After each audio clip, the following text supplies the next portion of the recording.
A parched and forbidding wasteland to those who've journeyed through it over the years, the western Mojave is a harsh, inhospitable land of sometimes stunning contrasts. A land of bone-chilling nights and griddle-hot days, of violent dust storms and mesmerizing sunsets. The primitive landscape is dominated by one truly remarkable feature.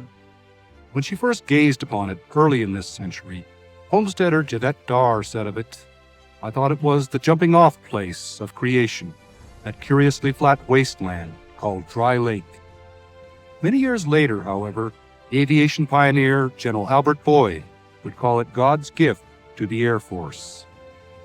First formed in the Pleistocene epoch, Rogers Dry Lake is one of nature's most unique creations. The flattest and hardest of all natural landforms, its parched clay and silt surface undergoes a timeless cycle of renewal each year, as water from winter storms is swept back and forth by desert winds, smoothing it out to an almost glass-like flatness. Spreading out over 65 square miles, it is the largest geological formation of its kind in the world. The open spaces of the high desert, its isolation, arid climate, the clear blue skies overhead, and, most importantly, the vast expanse of lake bed, were what caught the attention of then Lieutenant Colonel Hap Arnold when in 1933 he was looking about for a bombing and gunnery range for his Marchfield squadrons. Where others had seen a curiously flat wasteland, Hap Arnold saw a natural airfield. In September of that year, a small contingent of troops arrived at the spot then called Muroc and laid out a bombing and gunnery range along the east shore of the lake bed. For the troops who comprised the Muroc Range Maintenance Detachment throughout the 30s, the place had little to offer. Theirs would be a tough, hard-scrabble existence, life in a primitive tent camp community, long days of back-breaking work, with few of the conveniences of civilization, and even fewer diversions to relieve the tedium of their daily routines. Their isolation seemed so complete, in fact, that among locals it came to be known as the Foreign Legion of the Army Air Corps. Their lonely exile was periodically interrupted, however, as flying units came in for training exercises. Among the first to arrive was a young captain named Ira Aker, commander of the 95th Pursuit Squadron, and, a decade later, the entire 8th Air Force. He was followed by countless others, as the remote bombing and gunnery range more than lived up to Hap Arnold's expectations. Indeed, by 1941, Muroc had become a regular stop for the men who'd guide American air power through the perilous times ahead. By that time, though most of the range maintenance detachments still lived in tents, a new, more permanent facility was rising up across the lake there. And while training exercises proceeded, there were other activities taking place almost unnoticed, which were harbingers of things to come. John Northup had been flight testing his M1M Jeep, his first true flying wing, at Muroc since 1940. By the late fall of 1941, a primitive sled track had been built on the lake bed, where small, remotely controlled aircraft were being ground tested. Not far away, an exotic-looking, semi-tailless airplane was undergoing taxi tests. The airplane was the Curtiss Wright CW-24B, a full-scale wood and fabric flying mock-up for a proposed interceptor. Now all but forgotten, the CW-24B lifted off from the parched surface of the lake bed for the first time on December 2, 1941, thereby becoming the first of more than 100 airplanes that would complete their maiden flights at this out-of-the-way place on the high deserts. 5 days later, the Japanese attacked Pearl Harbor, and Muroc suddenly erupted with activity as troops and flying units from all over the country hastily assembled there. Barracks, hangars, mess halls, and other facilities, marvels of tar paper wire and wood, as one of the troops called them, went up almost overnight on what became known as South Base. And in July of 1942, Muroc Army Air Base finally became a separate post. Its primary mission was to provide final combat training for fighter and bomber crews, and throughout the war years, thousands of young men would pass through it just prior to overseas deployment.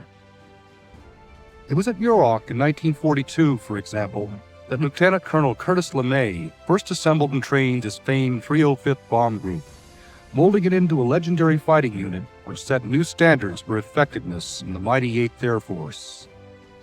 And it was to Muroc late in the war that by then Major General LeMay would send the cream of his 21st Air Force for B-29 Lead Crew training as they prepared for the final assault on Japan. It was at Muroc these crews perfected their ability to navigate over vast distances and employ their bombing equipment with the kind of pinpoint accuracy which would have such a decisive impact on the outcome of the Pacific War.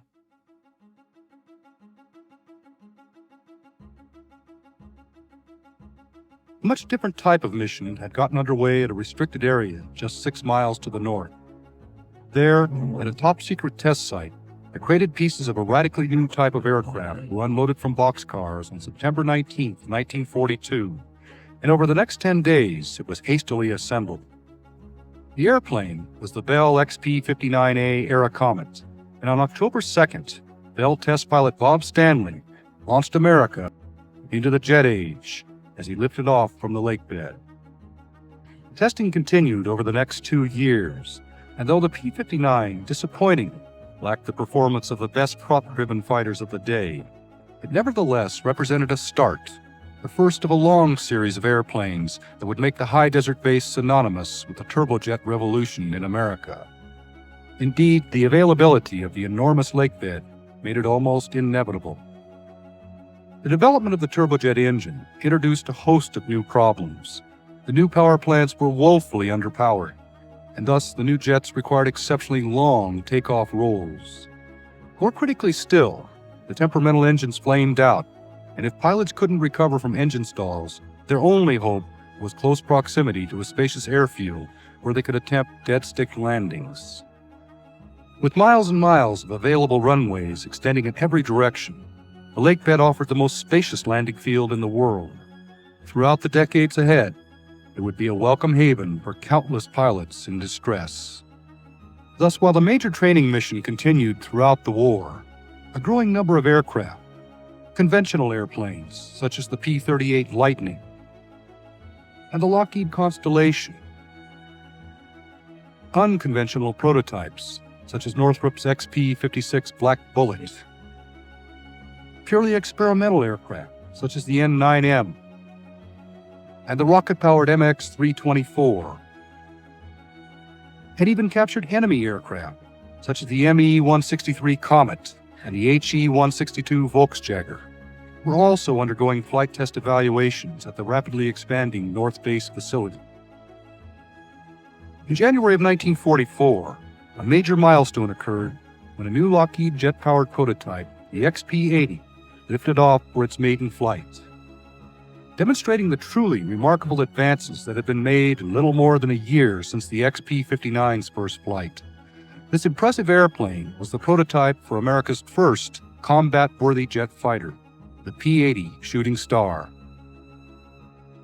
Where the P-59 had been outperformed by prop-driven fighters, the P-80 demonstrated in tests at Muroc that it could successfully attack bomber formations even when outnumbered 6-1 by the very best of the conventional fighters, and it convinced everyone that the Air Force would have to undergo a rapid transition into jet propulsion.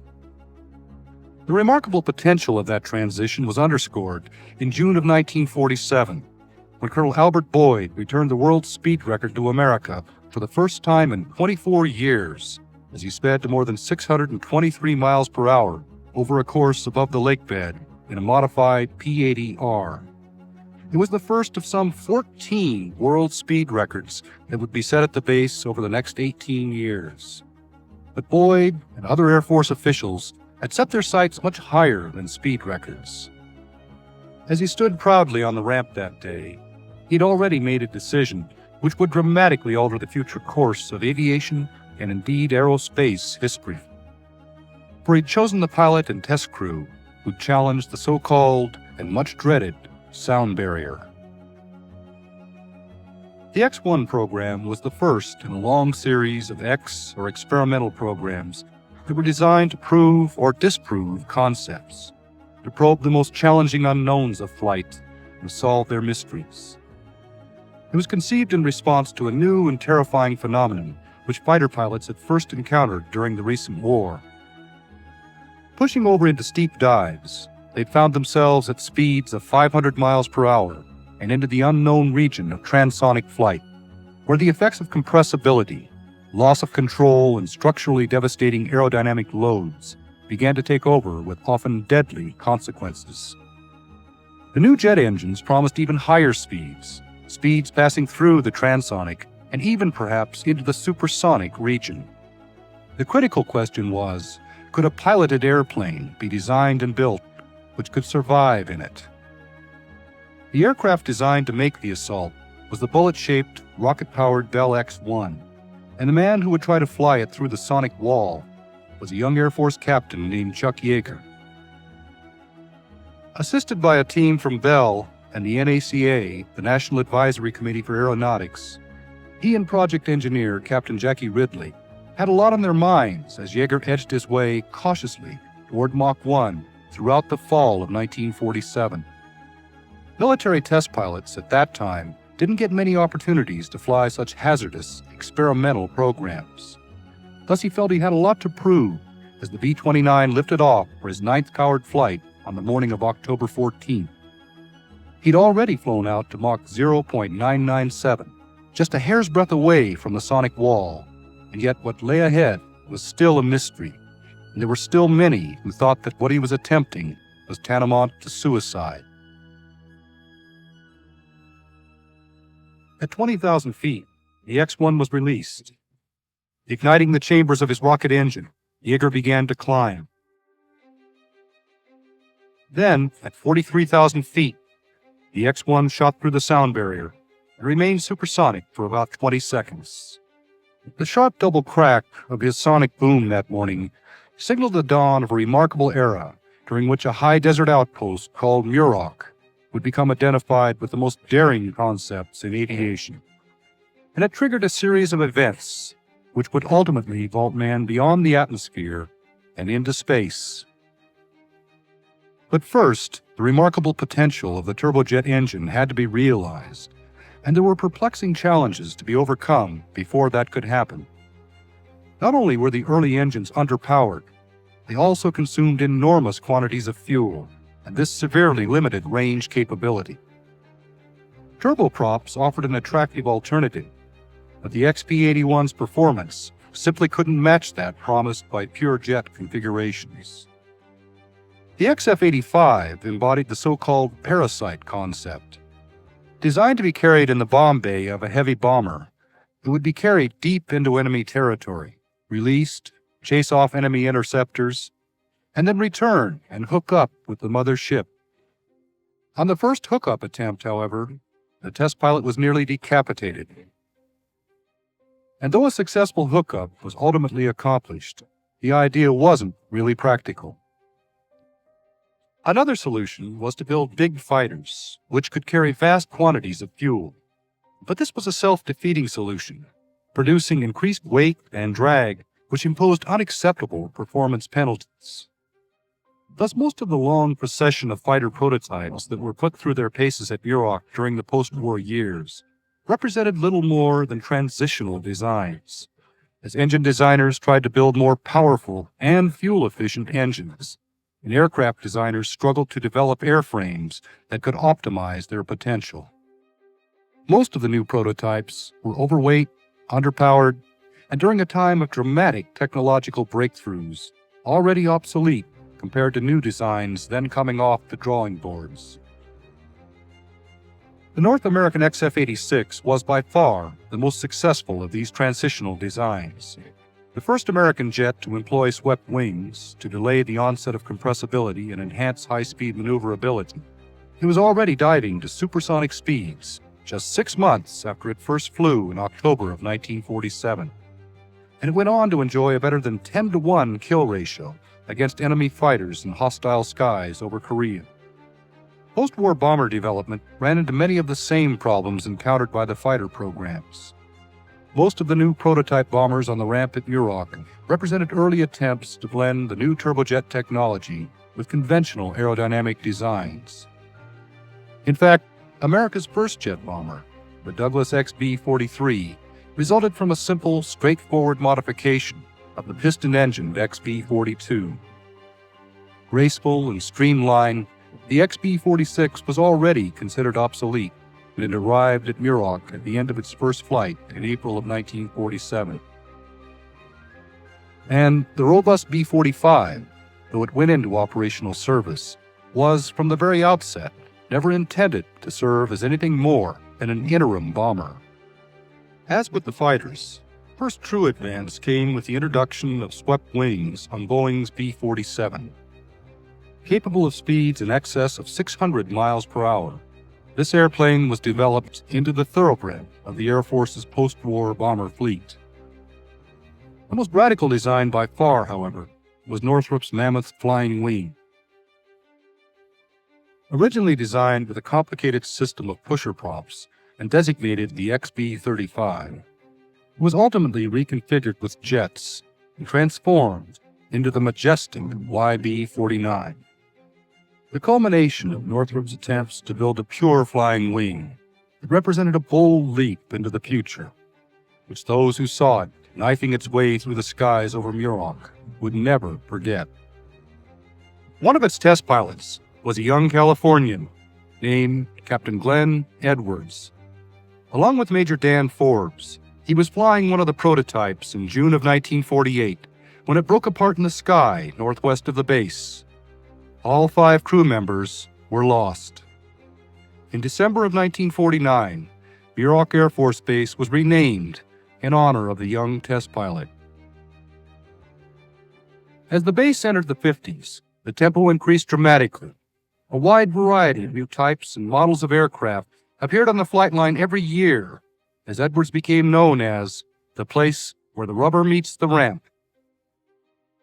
It had long since become the de facto center of American flight research, and in June of 1951, that status was finally recognized officially, as the base was designated the U.S. Air Force Flight Test Center, and a $120 million master plan was implemented to build an entirely new main base complex north of the existing facility.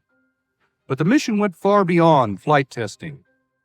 At the north end of the lake bed, tests were being run on a 2,000-foot deceleration track, where Colonel John Stapp and his team of aeromedical researchers were studying the human body's tolerance for G-forces and developing safety equipment that would save countless lives. Using himself as a test subject, Stapp ultimately proved that when properly restrained, the human body is amazingly resilient, as he went on to survive a 45G deceleration.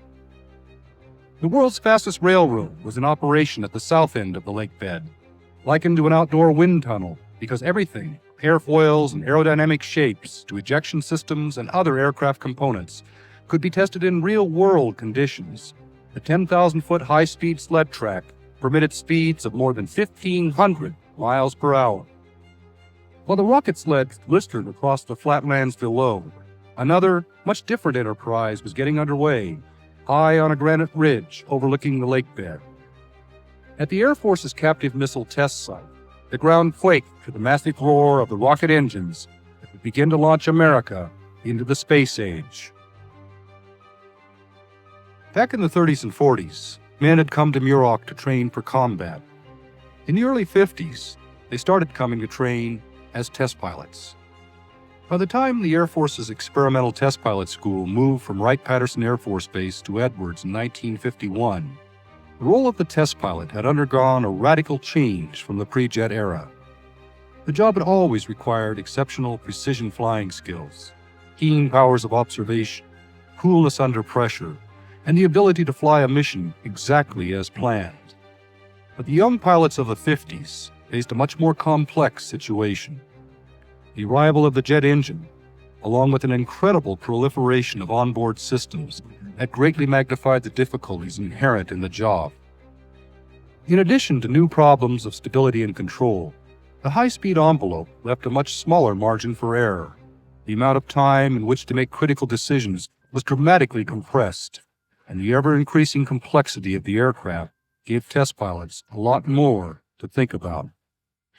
Thus, in addition to exceptional flying skills, applicants to the school now had to have solid engineering backgrounds.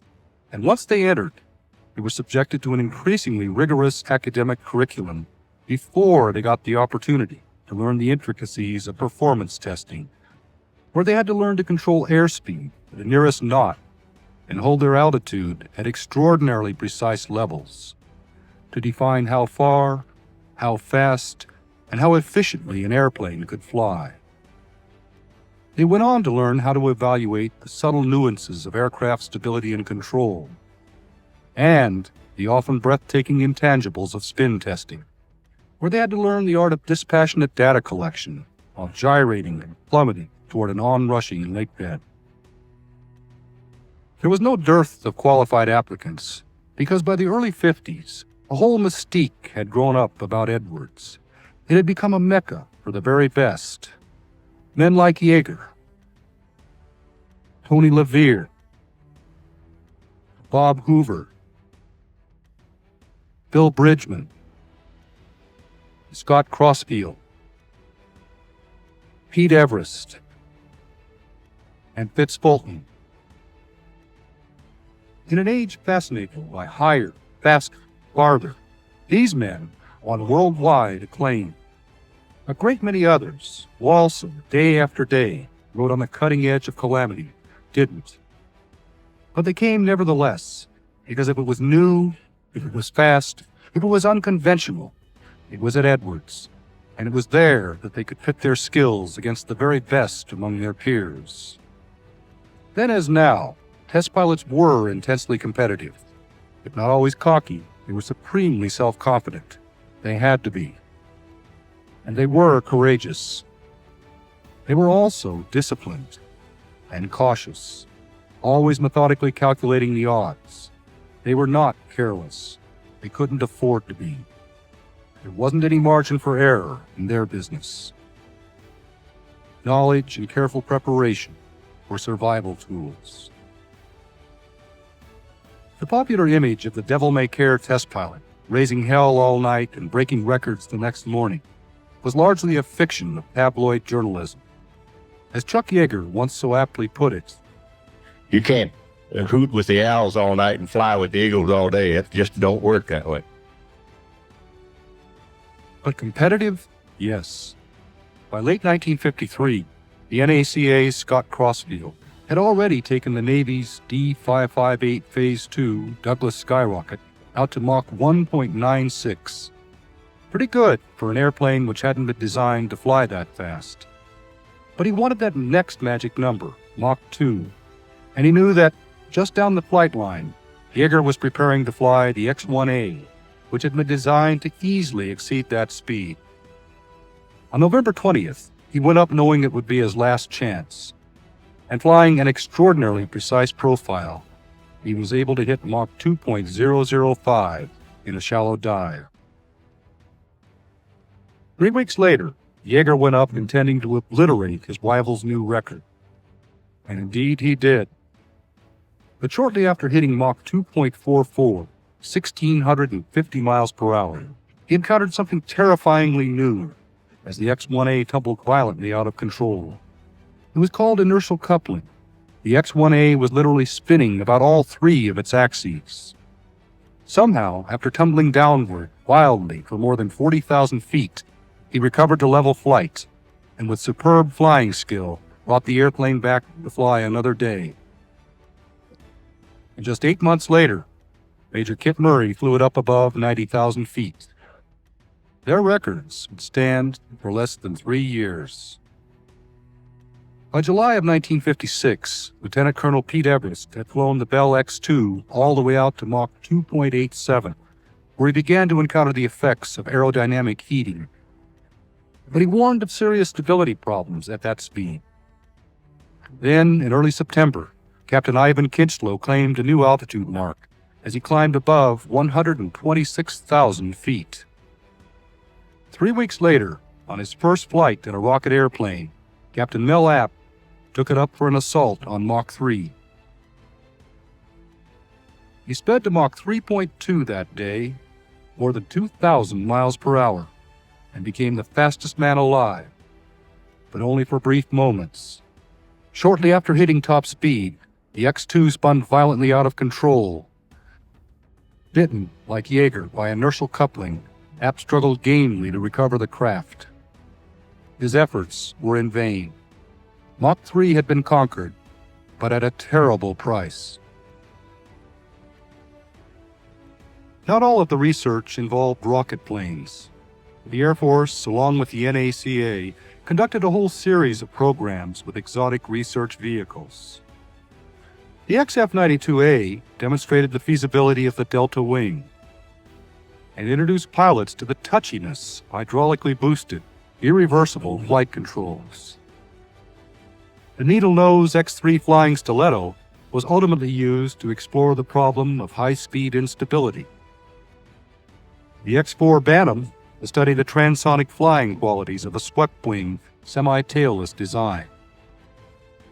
The X-5 demonstrated the performance advantages to be gained by sweeping the wings forward and aft in flight, a concept that would later bear fruit in the design of several frontline combat aircraft. And the unmanned Mach 2 X-10 laid the foundation for remote control of a variety of high-performance air vehicles. Runway vulnerability had long been a major concern. Project Zelmo for zero-length launch and matte landing was one of the solutions posed to deal with it. The Zell part proved feasible. Strap a rocket booster on the belly of an F-84, ignite it, and 2.5 seconds later, you're safely airborne. But the MAL part proved just a little more difficult. Zelmo was not the answer. What was needed were true VTOL, or vertical takeoff and landing airplanes. Powered by counter-rotating props, the XF-V1 was supposed to take off or land vertically and transition to conventional flight. Though capable of in-flight transitions, it never achieved either a vertical takeoff or landing. But the jet-powered X-13 Vertijet successfully demonstrated both. And by proving that VTOL flight was possible on jet thrust alone, it opened up a whole new arena of flight. All of the esoteric data from the research programs was applied to the development of new operational designs, and the 50s finally saw the culmination of the turbojet revolution with the development of aircraft which embodied a mature blending of efficient turbojet propulsion and streamlined aerodynamic design. This was nowhere more evident than with the arrival of the famous Century series of truly supersonic fighters. The F-100 Super Sabre, the F-101 Voodoo, the 102 Delta Dagger, the Mach 2 F-104 Starfighter, F-105 Thunder Chief, later known more simply as the Thud, F-106 Delta Dart, hailed as the Ultimate Interceptor, and the F-107 Ultra Sabre, the only Century fighter not to go into operational service. These truly spectacular airplanes defined the basic speed and altitude envelopes for fighters for the rest of the century. And yet each of them also arrived at Edwards with critical flaws, which required years of patient effort to eliminate. But of course, that's always been the purpose of flight testing. High-performance fighters were only part of the story. Test pilots and engineers refined the capabilities of everything, from a new turboprop heavy freighter, the C-133, to the extremely agile and versatile C-130, a classic design which would become the model for tactical transports. And the first jet-powered tanker, KC-135, which would remain in service until well into the next century, as well as a new, truly intercontinental strategic bomber, the YB-52, which would provide the safety net of nuclear deterrence for more than a generation. And by the end of the decade, the sleek B-58 Hustler, the delta-wing bomber, which would establish some speed and time-to-climb records which still have yet to be broken.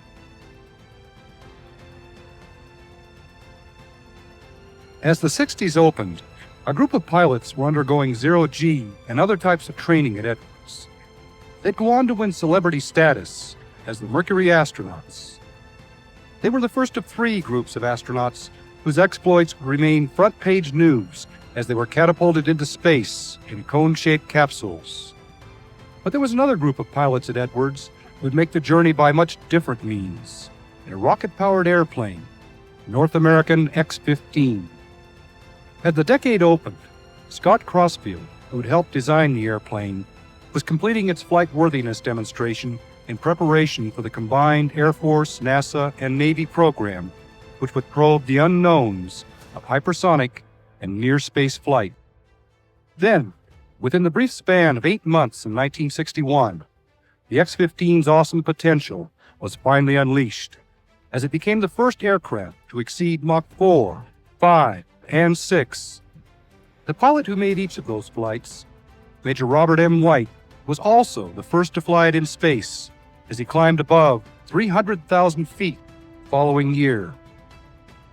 And in August of 1963, NASA's Joe Walker took it all the way up to 354,000 feet, 67 miles above the Earth's surface, a record which still stands. 12 men flew the X-15. 8 of them became astronauts by flying an airplane through space. And one of them would go on to become the first man to set foot on the moon. But the program wasn't free of incident. In November of 1962, for example, NASA's Jack McKay lost power shortly after launch and was forced to attempt an emergency landing on Mud Lake in Nevada with nearly full fuel tanks and without landing flaps. At touchdown, the left gear failed. McKay survived the incident, but the airplane looked like a total loss. It was resurrected, however, as the X-15A2, and with a pair of jettisonable external fuel tanks to enable it to reach for higher speeds, and covered with a thermal protection coating to protect it from the 2,000-degree heat expected at those speeds. Major Pete Knight took it all the way out to Mach 6.7, 4,520 miles per hour, one day in October 1967. But at a speed more than twice that of a .50 caliber bullet, the thermal protection failed, permitting torch-like hypersonic air to incinerate parts of the ventral tail. And only by dint of his exceptional piloting skills was he able to bring it safely back. Charred by its wild ride through the inferno of re-entry, it would never fly again. And Pete Knight's record still remains the highest speed at which any man has ever flown in an airplane. As the pace of the space program gained momentum, there were all kinds of related activities at Edwards. At the NASA facility, for instance, they were testing an ungainly-looking machine, which symbolized one of man's greatest aspirations, the Lunar Landing Research Vehicle. And at the Test Pilot School, renamed the Aerospace Research Pilot School, students were now introduced to such arcane subjects as thermodynamics, orbital mechanics, and bioastronautics, and given training in a wide variety of machines designed to simulate various spaceflight conditions. The training they received served them well, and a great many of them, like Jim McDivitt, Frank Borman, and Michael Collins, would go on to make their marks in space. Spaceflight captured the nation's imagination, but the Flight Test Center was still in business to evaluate airplanes. A new supersonic trainer, the T-38 Talon. A rugged new fighter, the F-4 Phantom II, which went on to become a mainstay of the Tactical Air Command. A pair of new transports, the C-141 Starlifter, and its big brother, the gargantuan C-5A Galaxy. And a new Mach 2 fighter bomber, the swing-winged F-111. While those who tested these airplanes didn't get much publicity, their work could be every bit as thrilling as a Mach 5 re-entry in the X-15. Okay, it's spinning. That's a spin. Okay, it's a spin. Yeah, okay, now go ahead. It looks like a standard right. Yeah. Opposite rudder. Full rudder. He's coming to full. Okay. Wait a minute. Keep the stick forward. Stick is coming forward. 24. Going back into the spin, I think. Yeah, I think it is. All right. 22, deploy the spin chute. Now it's covered. You got it. Deploy the Deploy spin chute. The spin chute The chute came out. Chute came off. 18 down. You got it. Chute failed. You got it. 16. Get out, Pete. 14. Eject.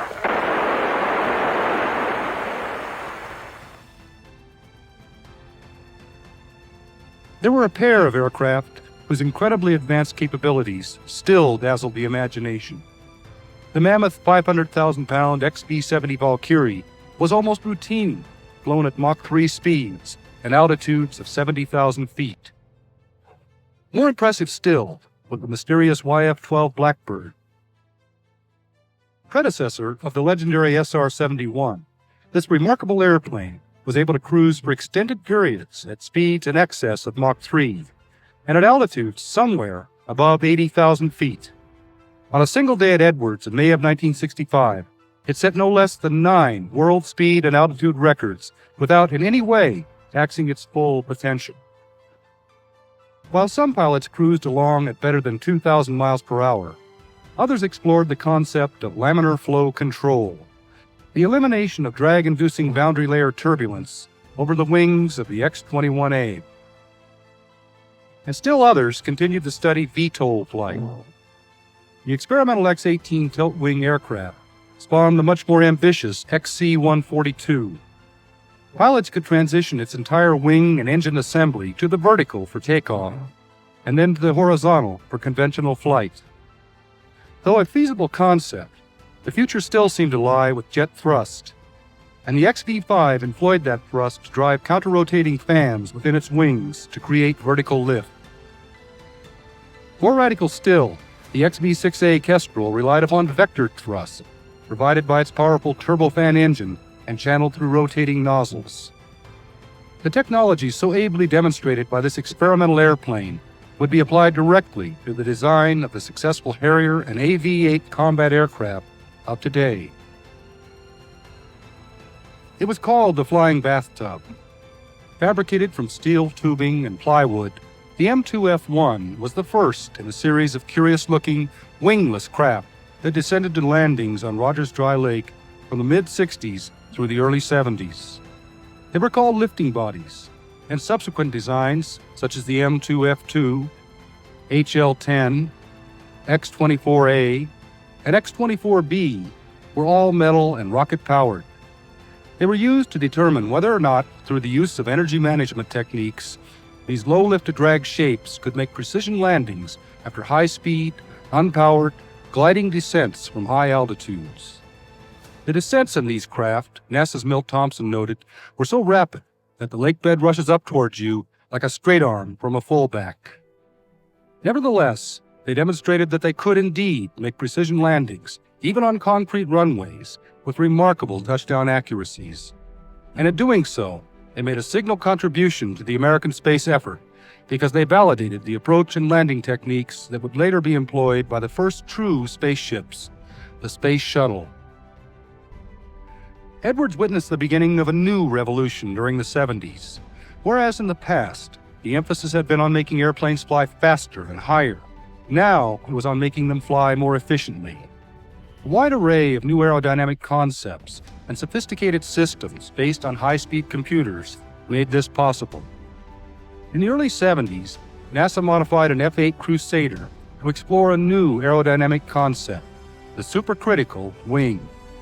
Flattened on top and tapering downward at the trailing edge, the thin wing promised enormous performance advantages, permitting jetliners to increase their speeds while burning less fuel. The success of this program gave rise to the NASA Air Force F-111 Transonic aircraft program, in which the concept was explored for possible military applications. The advent of compact, high-speed digital computers enabled NASA to explore the potential of fly-by-wire flight controls on another modified F-8. In addition to their speed and light weight, constantly active controls combined with electronic sensors could provide artificial stability, and thus relieve designers of the burden of having to build inherently stable aircraft, and focus instead on peak performance and agility. The Air Force went on to pursue the logic of the electronics revolution with the Digitac A7 aircraft, which provided the pilot with selectable control modes, each of them tailored to optimize the craft's tracking and handling qualities for a specific weapons delivery task, such as bombing, or air-to-air, or air-to-ground gunnery. The advantages conferred by these and other new technologies were quickly applied to new operational designs. The YF-16 Fighting Falcon, for example, was the first to employ digital fly-by-wire, which permitted it to be inherently unstable and thus far more responsive and agile than any other fighter of its generation. It also permitted the F-16 to be used as a testbed to investigate newer control-configured concepts, which could be applied to future generation fighter designs. While the YF-16 had bested the twin-engine YF-17 in the Air Force's competition for a lightweight fighter, the YF-17, impressive in its own right, would ultimately be developed into the Navy's very successful FA-18 Hornet. Dramatic breakthroughs in metallurgy and propulsion technology permitted the new F-15 Eagle to be configured with engines whose thrust, for the first time, exceeded the aircraft's weight. The first Air Force fighter designed specifically for the air superiority role since the legendary F-86, its unparalleled performance, combined with its vast array of sophisticated radar and fire control systems, provided it with an unparalleled combat capability. It had also been years since the Air Force had dedicated an aircraft solely to close air support. That gap was filled in the early 70s when the YA-9 flew head-to-head against the YA-10 in a competition ultimately won by the A-10. Literally built around a 30mm cannon, the Thunderbolt II was developed into a combat system capable of delivering awesomely destructive firepower. While test pilots at Edwards evaluated the capabilities of a new advanced tanker cargo aircraft, the wide-body KC-10 Extender, flight researchers were also investigating the future of air transport with the YC-14 and 15. A pair of short takeoff and landing technology demonstrators embodying the latest concepts in aerodynamics, propulsion, and flight controls, which would be applied directly to the next generation of cargo aircraft. For the first time in more than 2 decades, the combat potential of a new intercontinental strategic bomber was also evaluated. The B-1A was designed to contend with the revolution in air defense technologies which had taken place since the late 50s. Instead of speed and altitude, elusiveness was now the key to the penetration of enemy airspace. And the terrain-hugging B-1 was designed to evade enemy radar by flying fast and low. Many said, however, that the day of the manned bomber was past, and in the late 70s, it was canceled. But to paraphrase Mark Twain, all reports of the demise of the manned bomber and the B-1 were quite premature. For the interim, an old warhorse, the venerable B-52, was updated with new avionics, tested as a standoff launch platform for sophisticated air-launched cruise missiles capable of navigating on their own over hundreds of miles of terrain, hitting a target on the center's Utah Test and Training Range with pinpoint accuracy. It would never fly in space, or even exceed the speed of sound, but the shuttle Enterprise set the stage for sister ships that would. Launched from atop a 747 jumbo jet, it would make a critical series of unpowered approach and landing tests at Edwards during 1977 that paved the way for man's first gliding descents from outer space. And indeed, just 4 years later, in April of 1981, Edwards once again became the scene of high drama as the Space Shuttle Columbia's wheels touched down on Rogers Dry Lake after it had passed through a fiery re-entry at more than 17,000 miles per hour halfway around the globe. The shuttles marked the dawn of a new era in space exploration, the era of reusable space vehicles, true spaceships, and it seemed only fitting that Edwards, where so much aerospace history had been made, where so much of the work that had made the shuttle possible had been accomplished, that Edwards should be the site of its milestone flights. While shuttle operations proceeded, flight researchers at Edwards continued to advance knowledge in the aeronautical realm throughout the 1980s, as they studied the characteristics of unique aircraft, such as NASA's scissor-winged AD-1, which was tested to explore the possible performance advantages to be gained by pivoting an airplane's entire wing while in flight. Benefiting from remarkable advances in composite materials, the X-29 soared on blade-thin wings that actually swept forward so that Air Force and NASA researchers could explore the configuration's potential for enhanced agility, better low-speed handling qualities, and lower stall speeds.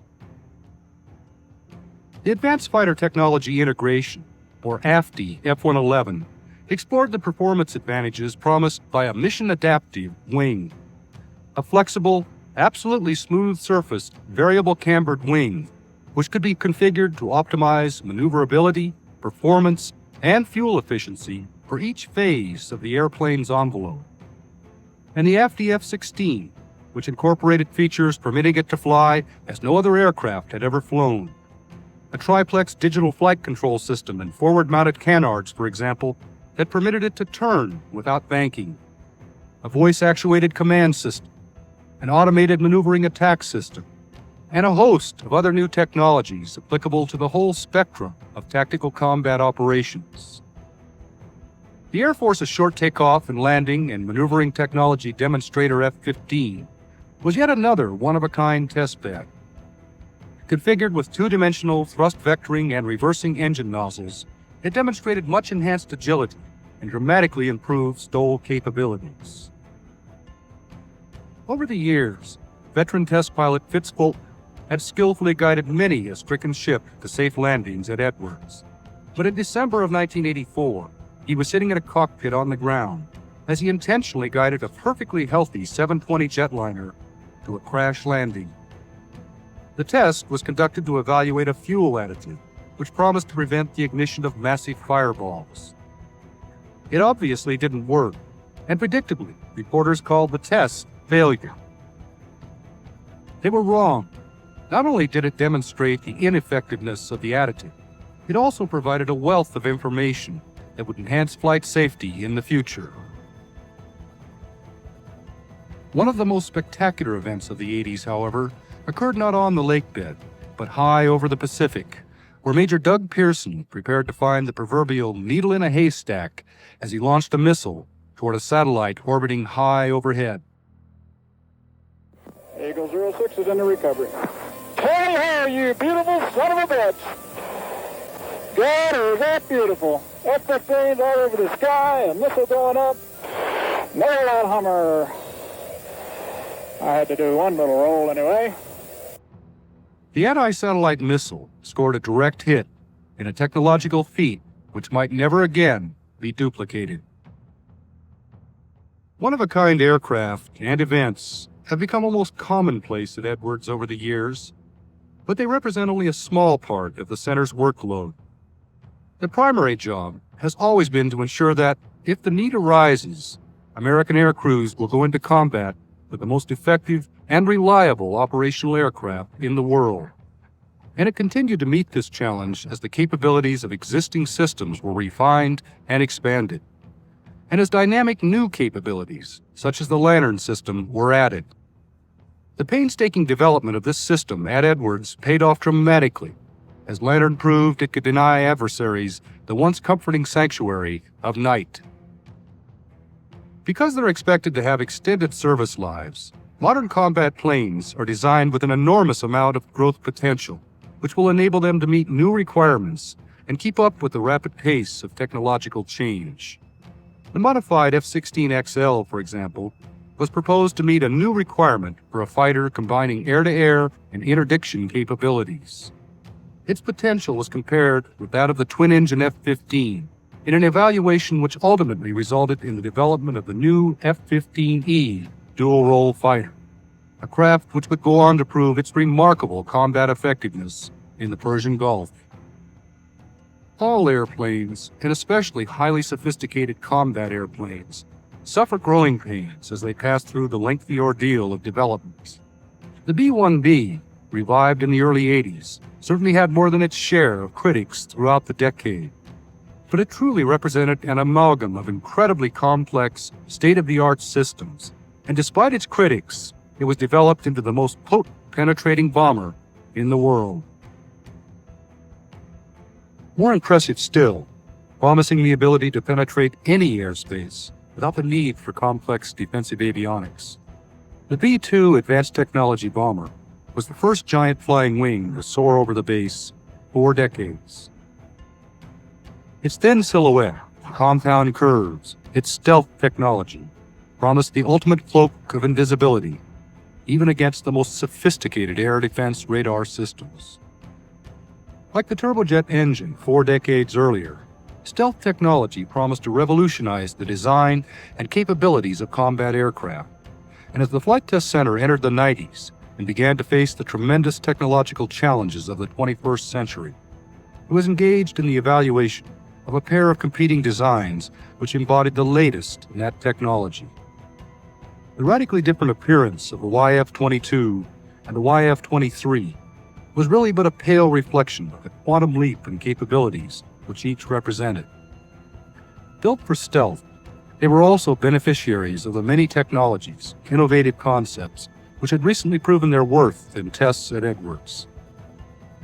Indeed, they took them a step or more further and blended them into fighter prototypes whose stretched the imagination.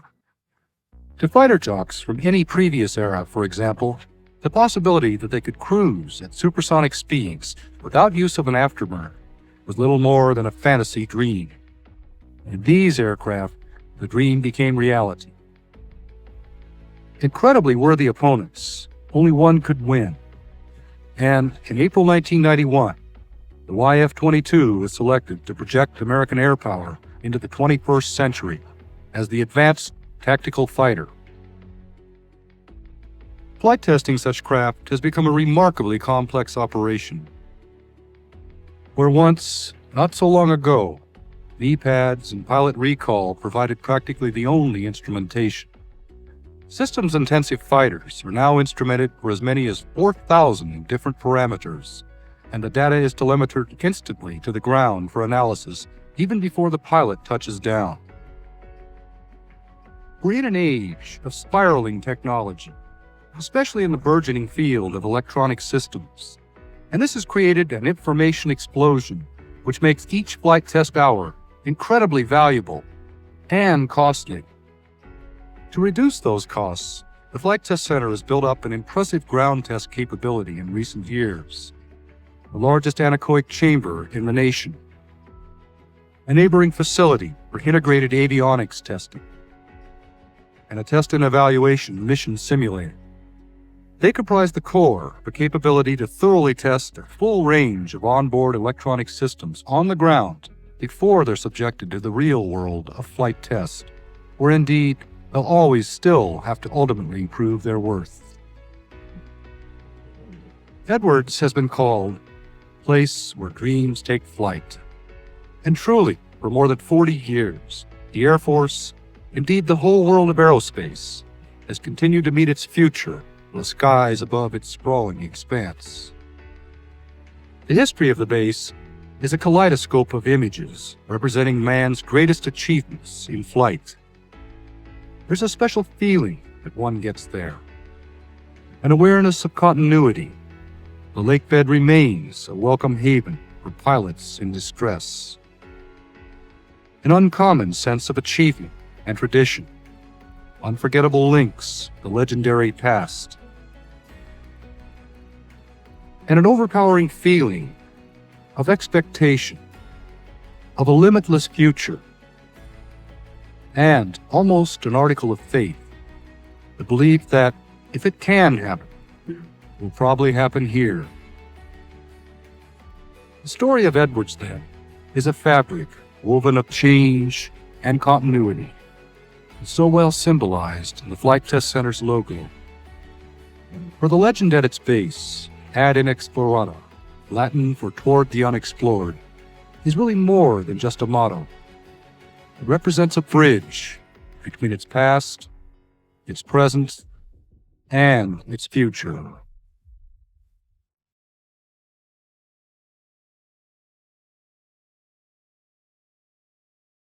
The X-15, designed to be purely and simply a research vehicle to provide aerodynamic, flight dynamic, and structural response data for use in the development of future manned hypersonic vehicles such as the Space Shuttle.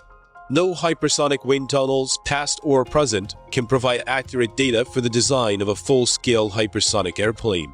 The frontiers of flight today are the same as they were in the 1950s, the exploration of hypersonic flight. The X-15 will ultimately be viewed as the Wright Flyer of hypersonic airplanes.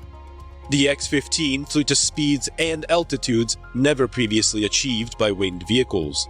On the crisp, clear morning of November 9, 1961, a prospector working any of the many small mining claims in the bleak country around Mud Lake would have noticed a telltale broad white contrail signaling the approach of a strange formation of aircraft. If his eyesight was particularly acute, he might have discerned a giant Boeing NB-52B Stratofortress arrowing through Nevada's dark blue sky, flanked by two sleek little fighters, a North American F-100 Super Sabre and a Lockheed F-104 Starfighter. As he watched, he might have seen a long black dart drop from the B-52, followed by the sudden boom and crackling rumble of an igniting rocket engine. Boosted by 60,000 pounds of thrust, it let the head of the big bomber and its chase planes, accelerating upwards as it burned a ton of anhydrous ammonia and liquid oxygen every 12 seconds. It arced into the trans-atmosphere, its white exhaust trail pointing like a finger toward the future. Not quite 90 seconds later, it was level at 102,000 feet, streaking towards Edwards Air Force Base in Southern California at Mach 6.04. Air Force test pilot Major Robert White had just become the first man to take an airplane to Mach 6, 6 times the speed of sound, flying the second of 3 North American aviation X-15 research airplanes. Slightly less than 8 minutes and 200 miles later, trailed by another F-104 chase plane, the X-15, its propellants exhausted and now the world's fastest glider, dropped into a steep curve to a landing flare and touchdown on runway 18, marked out on the hard-baked clay of Rogers Dry Lake, the world's largest natural landing site.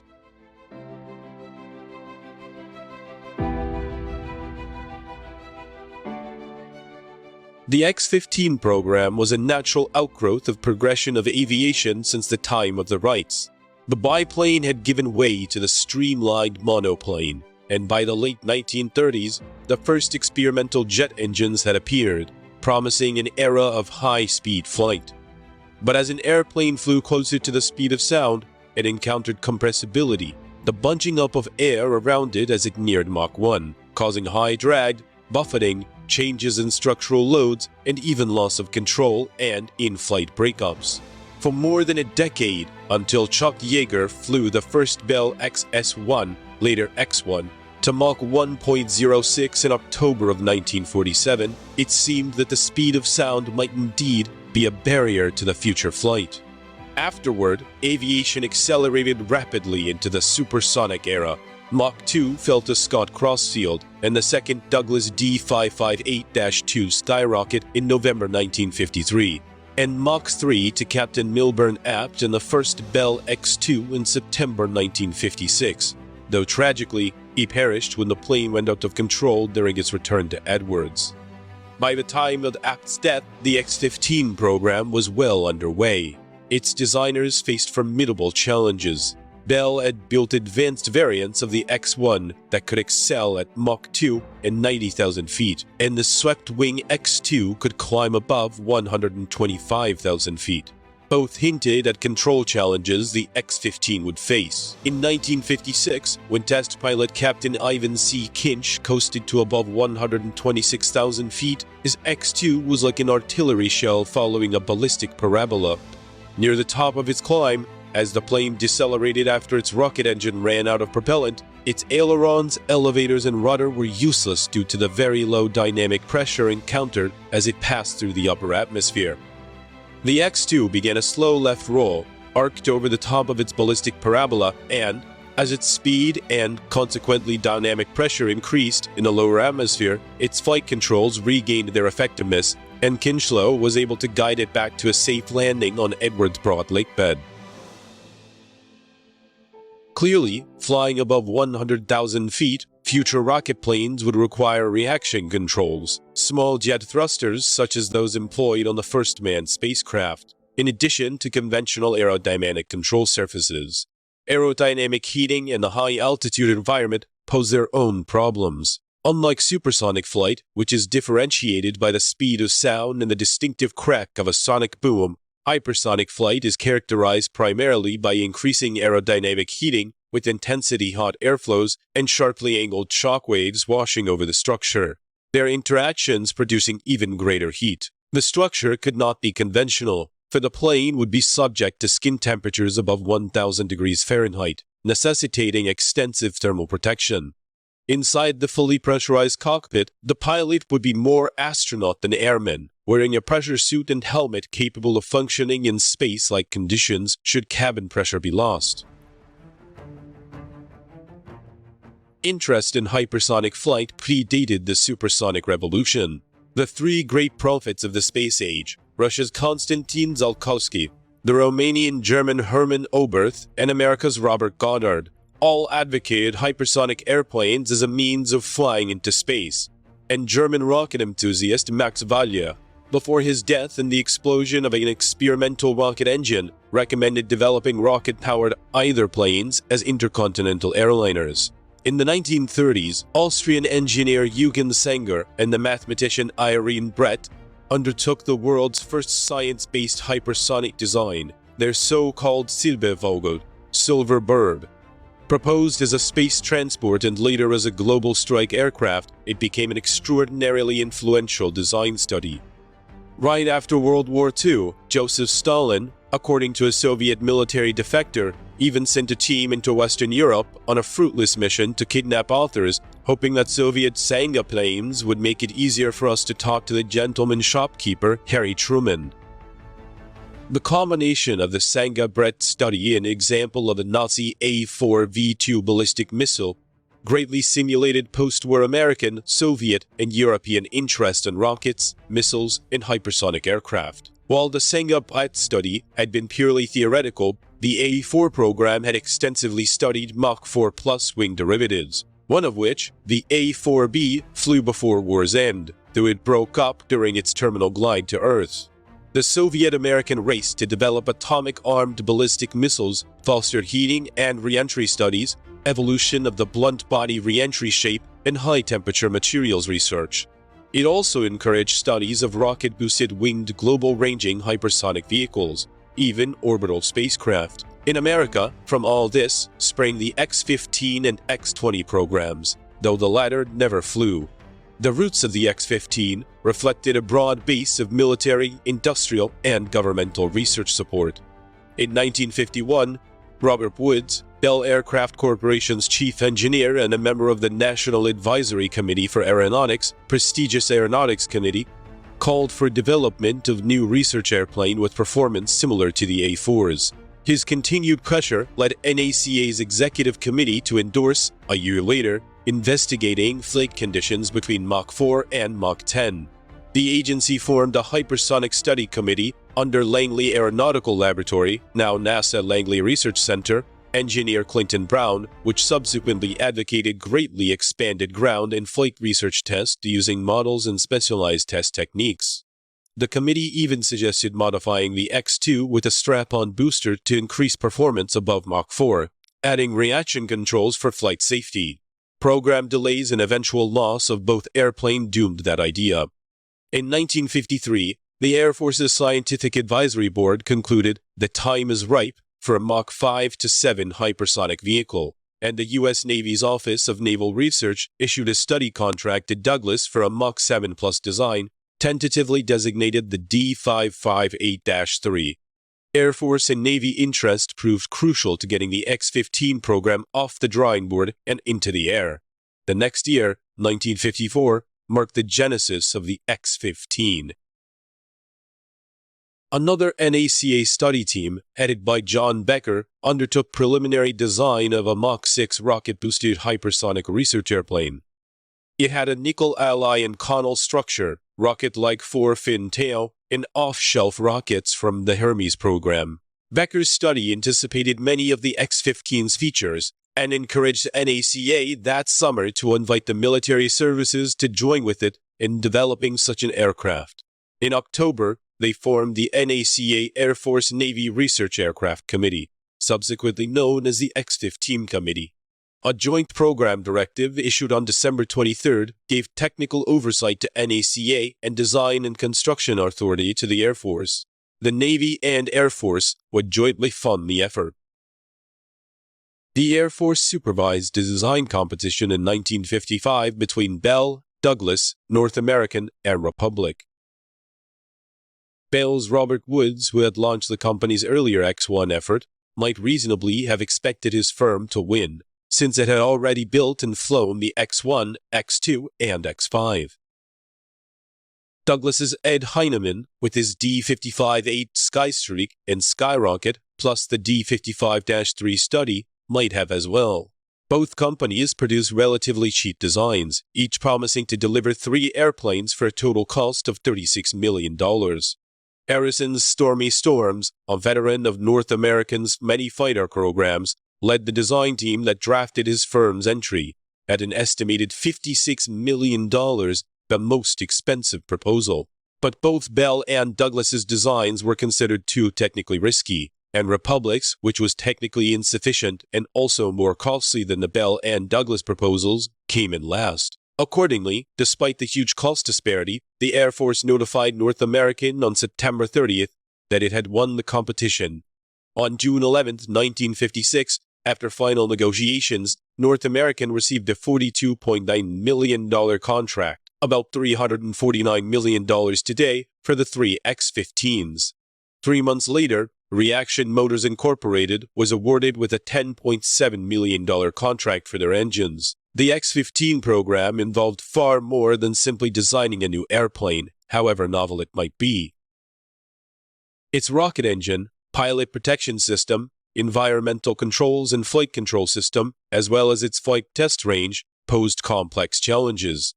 The X-15's XLR-99 engine, more than 3 times as powerful as the X-2s and 8 times as powerful as the X-1s, proved particularly risky. Developed by New Jersey-based Reaction Motors, the XLR-99 was based on the earlier XLR-30, used in the Navy's Viking high-altitude rocket program. Any hopes that the Viking experience would help with its design proved illusory.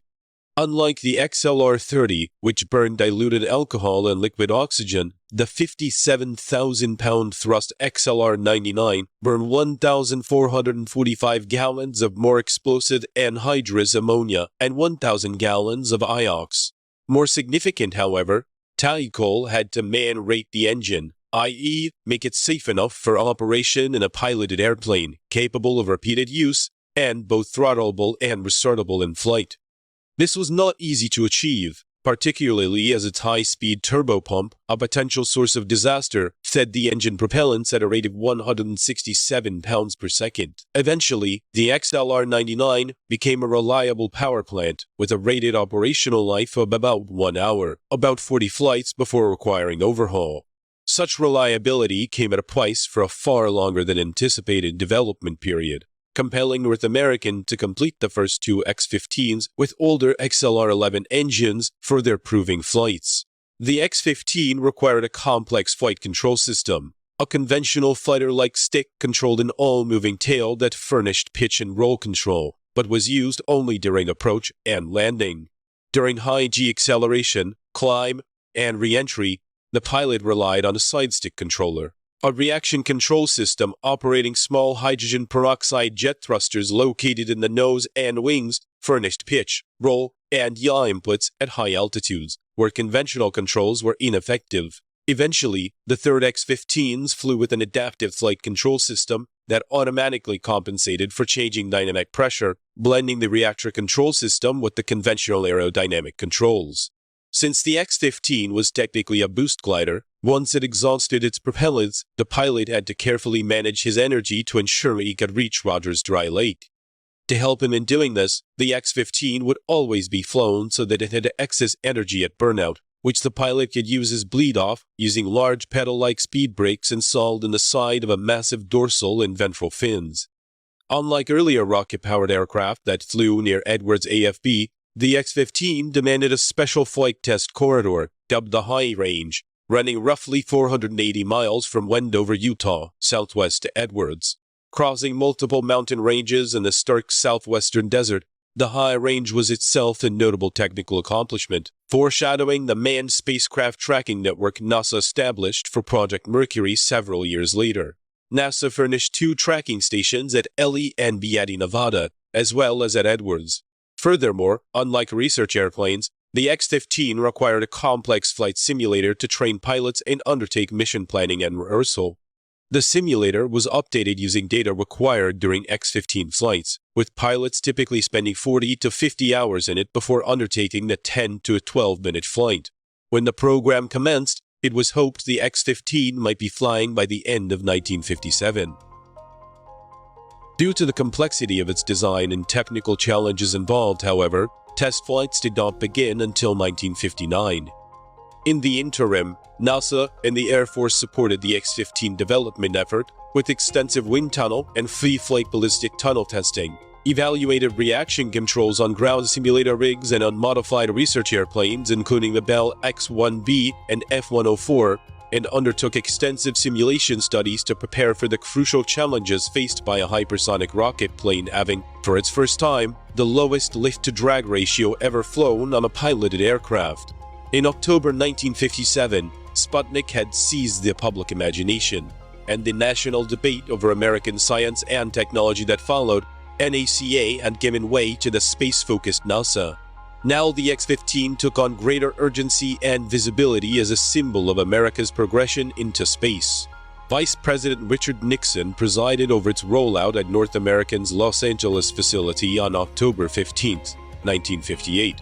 A year after the Soviet satellite ushered in the new space age. It was a remarkable-looking aircraft, burnished metallic black, with thin wings and horizontal tail surfaces, and, because of the directional stability requirements of high supersonic and hypersonic flight, large meat-cleaver dorsal and ventral vertical fins, the lower half of the ventral surface jettisonable during landing approach so that the X-15's landing skids could be a reasonable size. Although planners had originally thought the X-15 would use a modified Convair B-36 as a mothership, the retirement of the B-36 and the availability of the more powerful and capable B-52A led to its substitution for Convair's giant intercontinental bomber.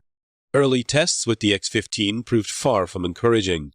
Piloted by North American test pilot Scott Crossfield, who had been so dedicated to the project that, as it began, he left NACA for North American, the first X-15 AF-56-6670 made its maiden captive flight on March 10, 1959, followed by its first glide flight on June 8. During the landing approach, Crossfield encountered serious longitudinal control problems that pushed his piloting skills to the limit, necessitating adjustments to the boosted flight control system. The second X-15 AF-56-6671 made the type's first powered flight on September 17th. Propelled by 2 XLR-11 engines, it reached Mach 2.11 at 52,341 feet. He completed another powered flight into Mach 2.15 a month later, but then, on November 5th, disaster struck when an engine fire forced an emergency landing on Rosamond Dry Lake, during which 6,671 broke its back. While the second X-15 returned to North American for repairs and installation of its XLR-99, proving flights continued through 1960, with 670 still equipped with its interim XLR-11s. The third X-15, AF-56-6672, was the first completed with the big Tahical XLR-99. But during an Edwards ground test, the engine blew up, catapulting the rest of the airplane forward. Safe in its cockpit, Crossfield marveled at the X-15's strength and worried for the safety of crews trying to extricate him. The plane, like the second X-15, returned to North American for a rebuild. Not until November 15, 1960, 3 years late, would the X-15 fly with its XLR-99 engine, when Crossfield took 6671 to Mach 2.97, marking the end of its contractor flight test program. But now, the X-15 hits its stride. On March 7, 1961, Air Force Major Robert M. White became the first pilot to exceed Mach 4. He piloted the second X-15 across the hypersonic divide on June 23, attaining Mach 5.72. White completed a sonic trifecta by exceeding Mach 6 on November 9, as previously mentioned. Nor was the boyish airman the X-15's only record setter. On August 22, 1963, NASA research pilot Joseph Walker attained 354,200 feet in the third X-15, taking it into space. Marring this was a serious landing accident on November 9, 1962, that virtually destroyed the second X-15 and seriously injured NASA pilots Jack McKay, when an engine failure necessitated a heavyweight emergency landing on Mutt Lake. 6671 skid landing gear collapsed.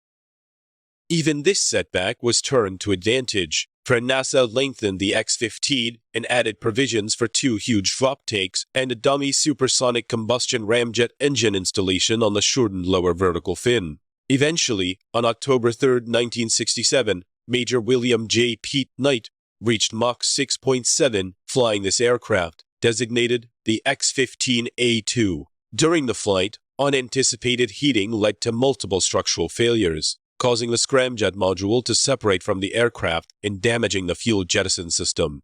Knight, a superlative airman, landed safely. Sadly, shortly after Knight's remarkable flight, the fastest by a piloted airplane, the 20th century, Air Force test pilot Major Michael Adams, was killed in the third X-15. On November 15, 1967, during a high-altitude flight, it entered a Mach 5 plus spin, and it broke well above Mach 4 during an inverted dive into the lower atmosphere. The accident stemmed from a fatal combustion of instrumentation and control systems failures, plus human factors. Less than a year later, on October 24, 1968, the X-15 completed its last flight, its 199th, flown by NASA pilot William Dana. NASA attempted a 200th flight on December 20th, but Edwards was typically swathed in snow. Planners took it as an omen and simply retired the craft. The first X-15 went to the National Air and Space Museum, where it may be seen in the Milestones of Flight gallery, and the second, the fastest airplane of the 20th century, to the National Museum of the U.S. Air Force. Altogether, 12 distinguished pilots, Scott Crossfield, Robert White, Forrest Peterston, Neil Armstrong, Joe Walker, Jack McKay, Milt Thompson, Robert Rushworth, Mike Adams, Bill Dana, Pete Knight, and Joe Engel had flown the X-15 to speeds and altitudes never previously achieved by winged vehicles. Its research program consisted of an aerodynamic and structural heating investigation phase from 1959 through 1963, and a follow-on program utilizing the X-15 to carry experiments into the upper atmosphere or to hypersonic speeds. Much of the applications program benefited from the contemporaneous Apollo effort, but it also helped sensor and missile detection efforts. X-15 flights produced more than 700 technical reports, establishing a database still considered essential today, as hypersonics advances into the second century of flight. The X-15 was by no means a perfect research vehicle. Under some circumstances, it had dangerous flight characteristics, and heavy impact loads sorely tested its landing skids. During re-entry, in-flight reconnaissance effects could interact with its flight control system. Early on, researchers discovered gaps in panels that permitted the entry of hot hypersonic air into its structure, necessitating fixes. Cockpit outer window panels shattered from heat-distorted panel frame structural loads, forcing redesign, and its nose landing gear twice extended in flight due to thermal stress. There were several landing incidents and accidents, one major ground explosion, and, of course, the sad loss of the third X-15 with Mike Adams. But overall, as a product of the pre-computer design era and without the benefit of modern tools such as computational fluid dynamics and computer-aided design and manufacturing, the X-15 constituted a remarkable achievement and an astonishing productive research program bridging the age of flight and the age of space. Fittingly, two of its most distinguished pilots went on to greater fame in the U.S. space program. Neil Armstrong became the first man to walk on the moon, and Joe Engle became one of NASA's first space shuttle mission commanders. Today, Air Force and NASA researchers pursue Mach 6 hypersonic flight with the air-breathing Boeing Pratt & Whitney Rocketdyne X-51A Wave Rider scramjet research vehicle. Tellingly, its designation, X-51, was deliberately chosen and reserved to echo the X-15 and remind researchers of the remarkable aircraft that, a half a century ago, did so much to make hypersonic flight a reality.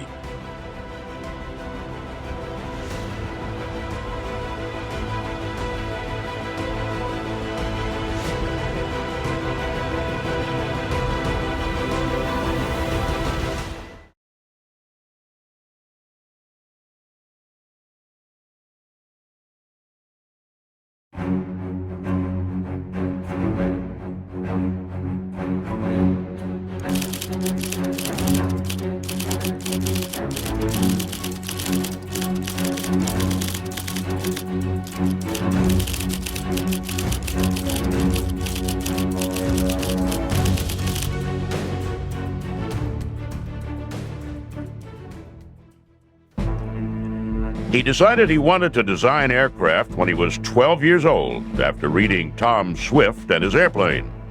He designed his first plane before he'd ever seen one in person. When he first applied for a job at Lockheed, the company turned him down flat. He got his master's degree in aeronautical engineering and returned and was rewarded for his persistence with an $83 a month job as a tool designer. By the time his career at Lockheed ended 47 years later, he had built the most important aircraft research and design facility in the world. There, in Lockheed's legendary Skunk Works, he and the team he led revolutionized aviation. For 30 years, it was impossible to see a significant display of American aircraft without seeing something Kelly Johnson had designed. Whether it was a fighter, bomber, transport, passenger liner, or even a spy plane, the odds were that he had designed at least part of it. Without question, he is the greatest aircraft designer in history. He is Clarence Kelly Johnson.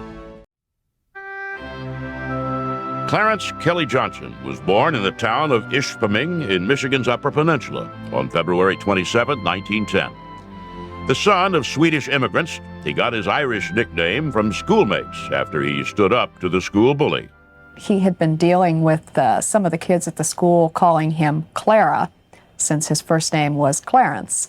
And he finally had his fill of it and decided to take reprisals on one of the bullies. And after he was finished, the kids in the schoolyard decided that he could no longer be a Clara, and instead they were going to find some more appropriate name. And since Irishmen were known at that time for their pugilistic skill, they decided to dub him Kelly. He designed his first airplane, which he called the Merlin Battle Plane, as a 12-year-old, and it won him a prize at school. He knew then that was what he wanted to do with his life.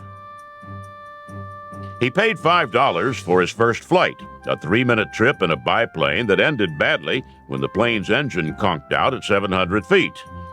When he got older, he worked in construction and in the Buick factory and saved his money. He took his savings to a flight school and asked to be taught to fly. The flight instructor, a cash-strapped barnstormer, refused Johnson's money and told the young man to spend it on college. Johnson enrolled at the University of Michigan just before the stock market crash in 1929 and supported himself washing dishes in fraternity houses. As an assistant in the aeronautical engineering department, he worked with the school's wind tunnel. The school allowed him to rent the tunnel out when it wasn't in use. Johnson charged $35 an hour and helped design a new streamlined Studebaker model. He graduated in 1932 and tried to enlist in the Army Air Corps, but was refused. He returned to Michigan for his master's degree and, among other things, used the Michigan Wind Tunnel to help design aerodynamic racing cars for the Indianapolis 500. In 1933, he went to work for Lockheed in California as an $83 a month tool designer. Lockheed at the time was a deeply troubled company.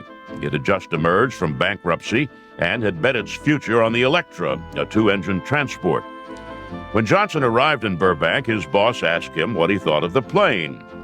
Johnson looked and said it would be unstable and that he did not trust Lockheed's wind tunnel tests. Chief Engineer Hall Hibbard sent Johnson back to Michigan with a model of the Electra and a mandate to do his own study in his own wind tunnel. "See if you can do better," Hibbard told him. He did. After 72 tunnel tests, Johnson came up with a newly designed flap system and traded the Electra's single stabilizer for a twin tail. Those changes stabilized the Electra and helped make it one of the most successful airplanes of its time. Johnson returned to Lockheed a full engineer. Assigned as the Model 10 Electra's flight test engineer, he at last started flying on a regular basis. He befriended Amelia Earhart and advised her on several of her missions. She flew an Electra, and Johnson advised her on techniques of fuel mixing to help her get the best performance out of her plane. He continued to work on updates to the Electra through Electra Model 14 and was soon attracting attention outside of Lockheed. In 1937, he won the Sperry Award for outstanding achievements in aeronautics by a young man. That same year, Congress passed the Neutrality Act. That law was designed to keep the United States out of World War II. At the same time, those in the military had become convinced that American involvement in the war was inevitable. They threw as many of their precious dollars as they could into the design of new equipment. Lockheed won the competition to build a new fighter with a plane designed by Johnson, the XP-38. With two engines and a double fuselage, it was an unconventional aircraft that had its share of problems. In particular, its high speed and tight maneuvering sometimes created forces so great that they shattered the plane in midair. Once again, Johnson went back to his wind tunnel, and after making a few changes to the plane's design, it passed Army Air Corps muster and was ordered into limited production.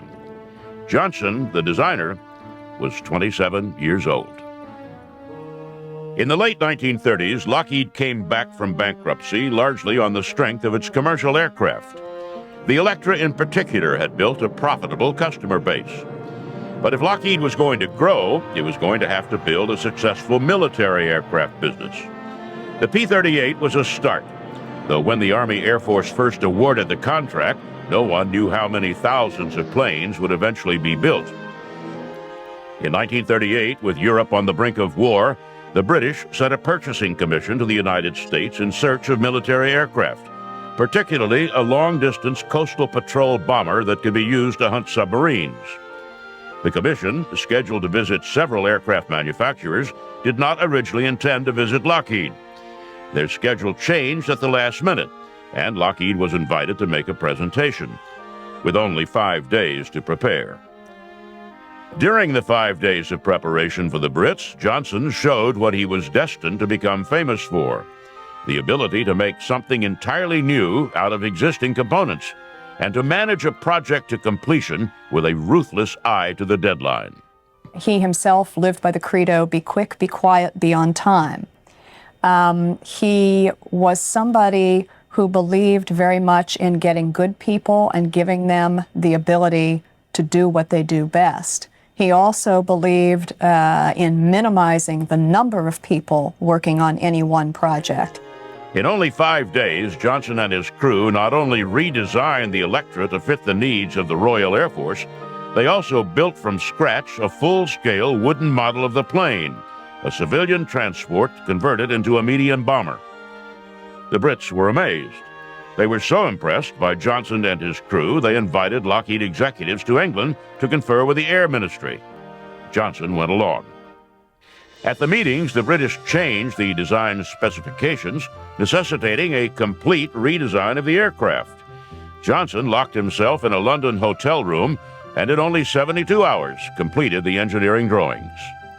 The British were, once again, amazed, and Lockheed got the contract. But not before the British expressed their hesitancy about working with an engineer as young and inexperienced as the 28-year-old Johnson. Lockheed reassured the Air Minister, who ordered 200 of what became known as the Hudson Bomber.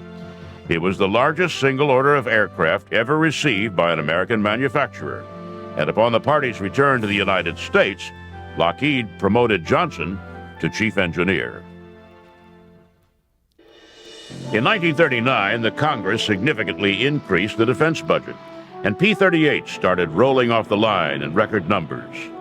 During this period, Johnson truly mastered the art of manufacturing, streamlining production processes, and developing an entirely new job, the program manager. Now a staple of manufacturing, the program manager is a person far down the chain of command who has working control of a project. If that all seems a bit heavy on the business administration in a discussion of aircraft, consider this. Johnson believed that outstanding aircraft designed and manufactured quickly were inevitably the product of a single visionary. That visionary was usually, of course, Johnson. He was not someone who believed in development via committee. He was also somebody who hated lengthy reports and normally limited any report that was sent to him to 20 pages. He believed in brevity, he believed in clarity, and he believed in giving people the tools necessary to get the job done. In 1943, Lockheed put Johnson in charge of advanced products research, setting him up on a plot of land on the outskirts of Burbank, California. Johnson called his new kingdom the Skunk Works, after the still in a cartoon strip, Little Abner, that was responsible for the making of a mysterious and powerful brew called Skunk Works. In the Little Abner cartoon, there was a potent mystery elixir known as Kickapoo Joy Juice. And Kickapoo Joy Juice was made at the Skunk Works, or Skunk Works, as it was called in the comic strip, through a variety of things that were thrown into a giant mixture, among them skunks, old shoes, and things like that. And the nickname was applied to the Lockheed operation because, indeed, it was a mystery elixir. Nobody was quite sure what was going on in there, but they knew that a lot of things were being thrown into it and that Kelly Johnson was pulling a lot of people from various locations in order to create something interesting. The job of the Skunk Works was to quickly, cheaply, and secretly develop advanced aircraft that could help win the war. Its first assignment was the P-80 Shooting Star, the first American jet. Intelligence had determined the Germans were far along in their development of jets, and the not-so-secret fear of the Army Air Force was that the Nazis would deploy their jets in large numbers before the war in Europe had ended. The effect on the Allied bombing campaign would have been horrendous. The Allies' propeller-driven fighters would have been almost useless against a jet-powered fighter. Kelly Johnson, in his efforts to oversee those operations, would pull people from other projects and would go about trying to get a minimum number of the very best people and put them on the project, give them minimal supervision, but let them trust them to be able to do the jobs that they're chosen to do. After setting up the Skunk Works and recruiting his team, Johnson went to work on the P-80. Lockheed's contract with the Army Air Force gave him an incredibly short schedule, 180 days. Johnson went on a binge of designing and set his team to work on various critical paths and had the prototype ready for testing 37 days ahead of schedule. In 5 months, Lockheed had designed and built the first American jet. They hauled it from Burbank to Muroc Air Base in the California desert for testing. Fearful that there might be spies in the surrounding hills, they disguised the jet during transport with a plywood propeller. Johnson said years later that when he rolled out a new plane for testing, there was only one thing he thought about. What have I forgotten? In the case of the P-80, despite the short design and construction cycle, he hadn't forgotten much. It was a beautiful aircraft, faster and more agile than anything in the American arsenal. The war ended before it saw combat, but it evolved into the T-33, one of the best and longest-lived jet trainers in history. When the war ended, however, there were those who questioned whether the Skunk Works had a role to fill. After World War I, the business of aviation had shrunk almost to non-existent. After World War II, many people expected that it would again. But there were two basic differences between the ends of the wars. First, the United States was engaged in the world after World War II in a way it wasn't after World War I. No one could reasonably expect the world's only nuclear power to go back into hibernation. And second, before the war ended, it became clear that the post-war world would require a strong and ready military. Because on the day the Japanese surrendered, the world separated into two groups of allies, those in the communist East under the control of Joseph Stalin, and those in the democratic West. World War II was over, but the Cold War was just beginning. Kelly Johnson and the Skunk Works were just about to become the most important aircraft developers in the world. Over the course of his career, Kelly Johnson designed more than 40 aircraft. His most prolific period by far was in the 1950s. That was a decade of tremendous technological advance, achieved in an atmosphere of never-ending crisis. And there was no better place for aeronautical engineers to work than the Skunk Works. Johnson designed and built the Constellation, the most elegant aircraft of its time, and a plane that served effectively in both civilian and military roles. He experimented unsuccessfully with vertical takeoff and landing aircraft, with the idea that they could operate from relatively small ships. He designed the F-104 Starfighter, at 1,300 miles an hour, the fastest aircraft ever flown at the time. It was a sometimes fussy plane to fly, and at more than Mach 2, there wasn't a lot of room for error. It was adapted around the world to a number of difficult tasks, including carrying nuclear weapons. Johnson didn't approve of all the modifications others were making to his plane, but could do little about them. As the Cold War heated up, it became clear that the United States needed a way to peer deep into Russian territory. East of the Ural Mountains, where the Russians did their atomic research and where they developed their aircraft and missiles, the United States didn't even have an accurate topographical map, let alone a way of getting information on military capabilities. The Air Force put out a quiet request for a fast, high-altitude plane that could overfly Russia and bring back pictures of the communist secret bases. Johnson at first toyed with modifying the F-104, but it lacked the range and would be too difficult to fly on long missions. In 1954, he sent the Air Force a proposal to build a plane that could fly at a range of 4,000 miles above 70,000 feet. It would be slower than the Air Force had hoped, but at that altitude would be high above Russian air defenses. The Air Force didn't believe Johnson could do it. They doubted any jet engine would work at that altitude, and instead ordered a competition between manufacturers for the best biplane design. President Eisenhower approved a $35 million contract with the competition winner. Johnson and his Skunk Works team went into overdrive. In mid-November 1954, he met with a government advisory board on what was then called the CL-282 project. 10 days later, he formed the team to design the craft. On December 2nd, the first 12 engineers went to work designing the aircraft systems, and the first design drawings were completed and released to the shop for manufacture the next day. A week later, the drawings were complete, and by the end of the year, he'd won the contract and frozen the design. Wind tunnel testing completed in March, the first plane finished in July, and the first flight took place on August 4th, 1955.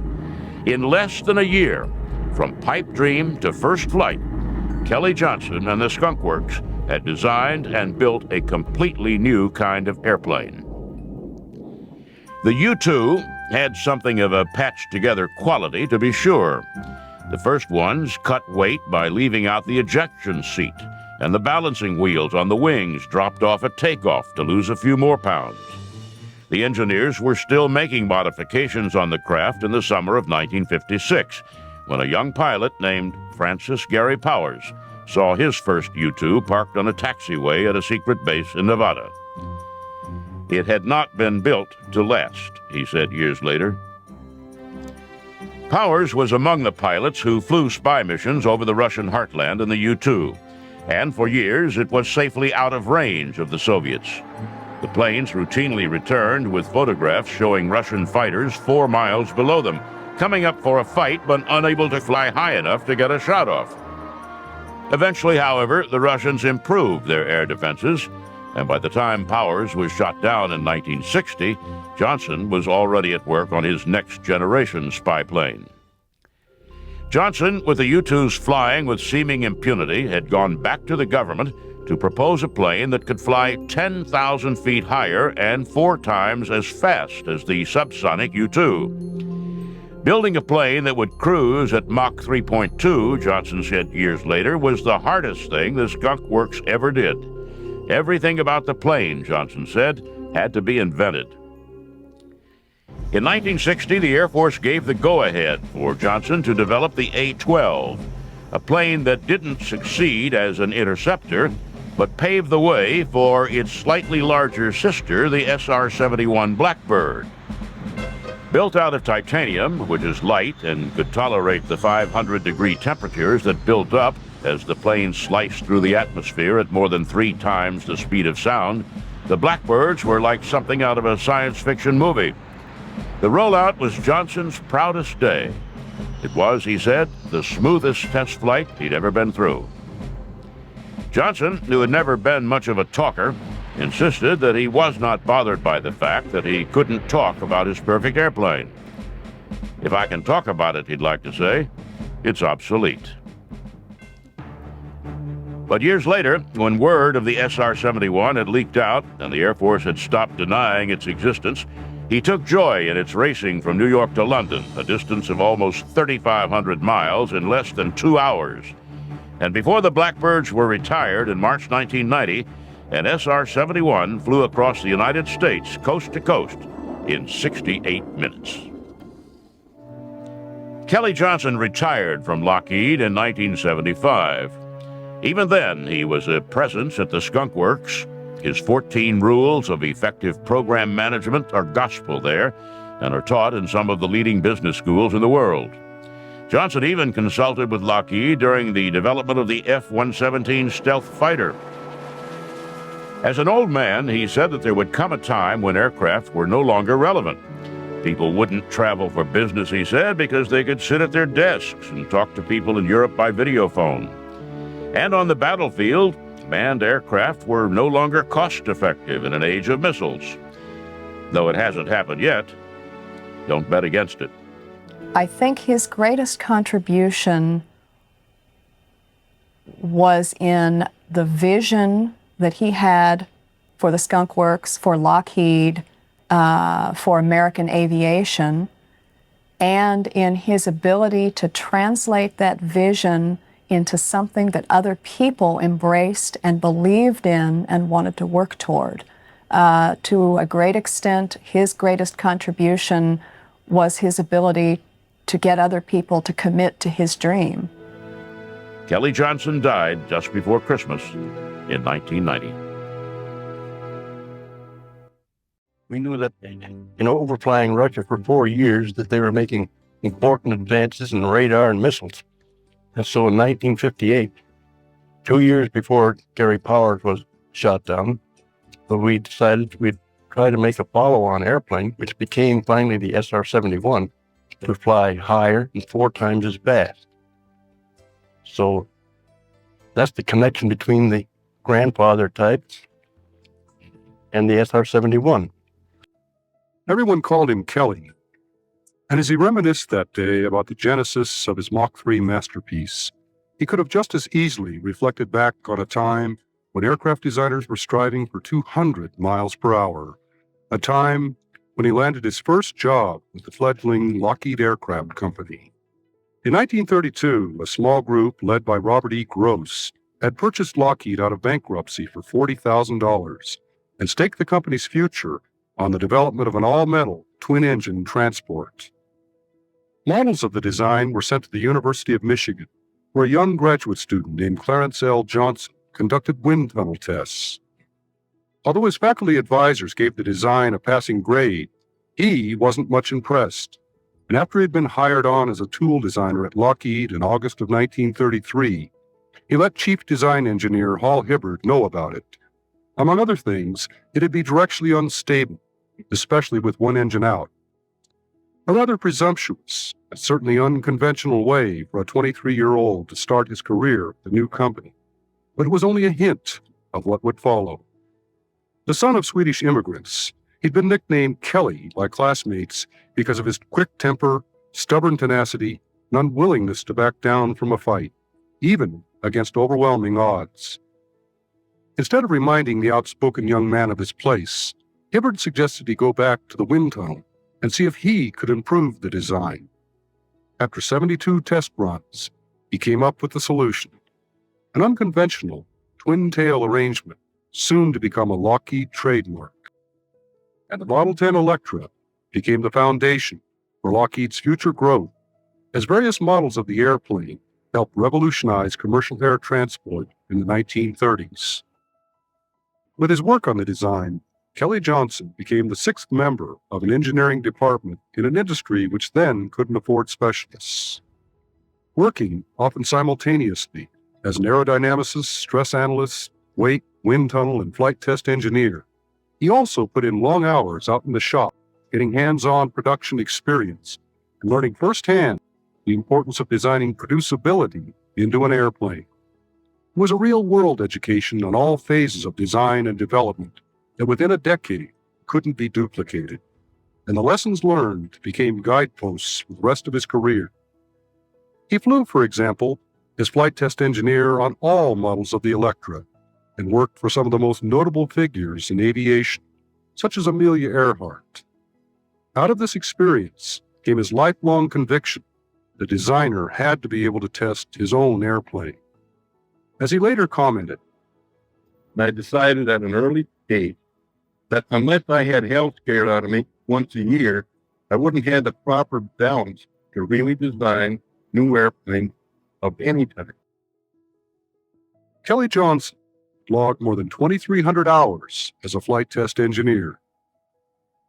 The versatile Electra spawned two major developments.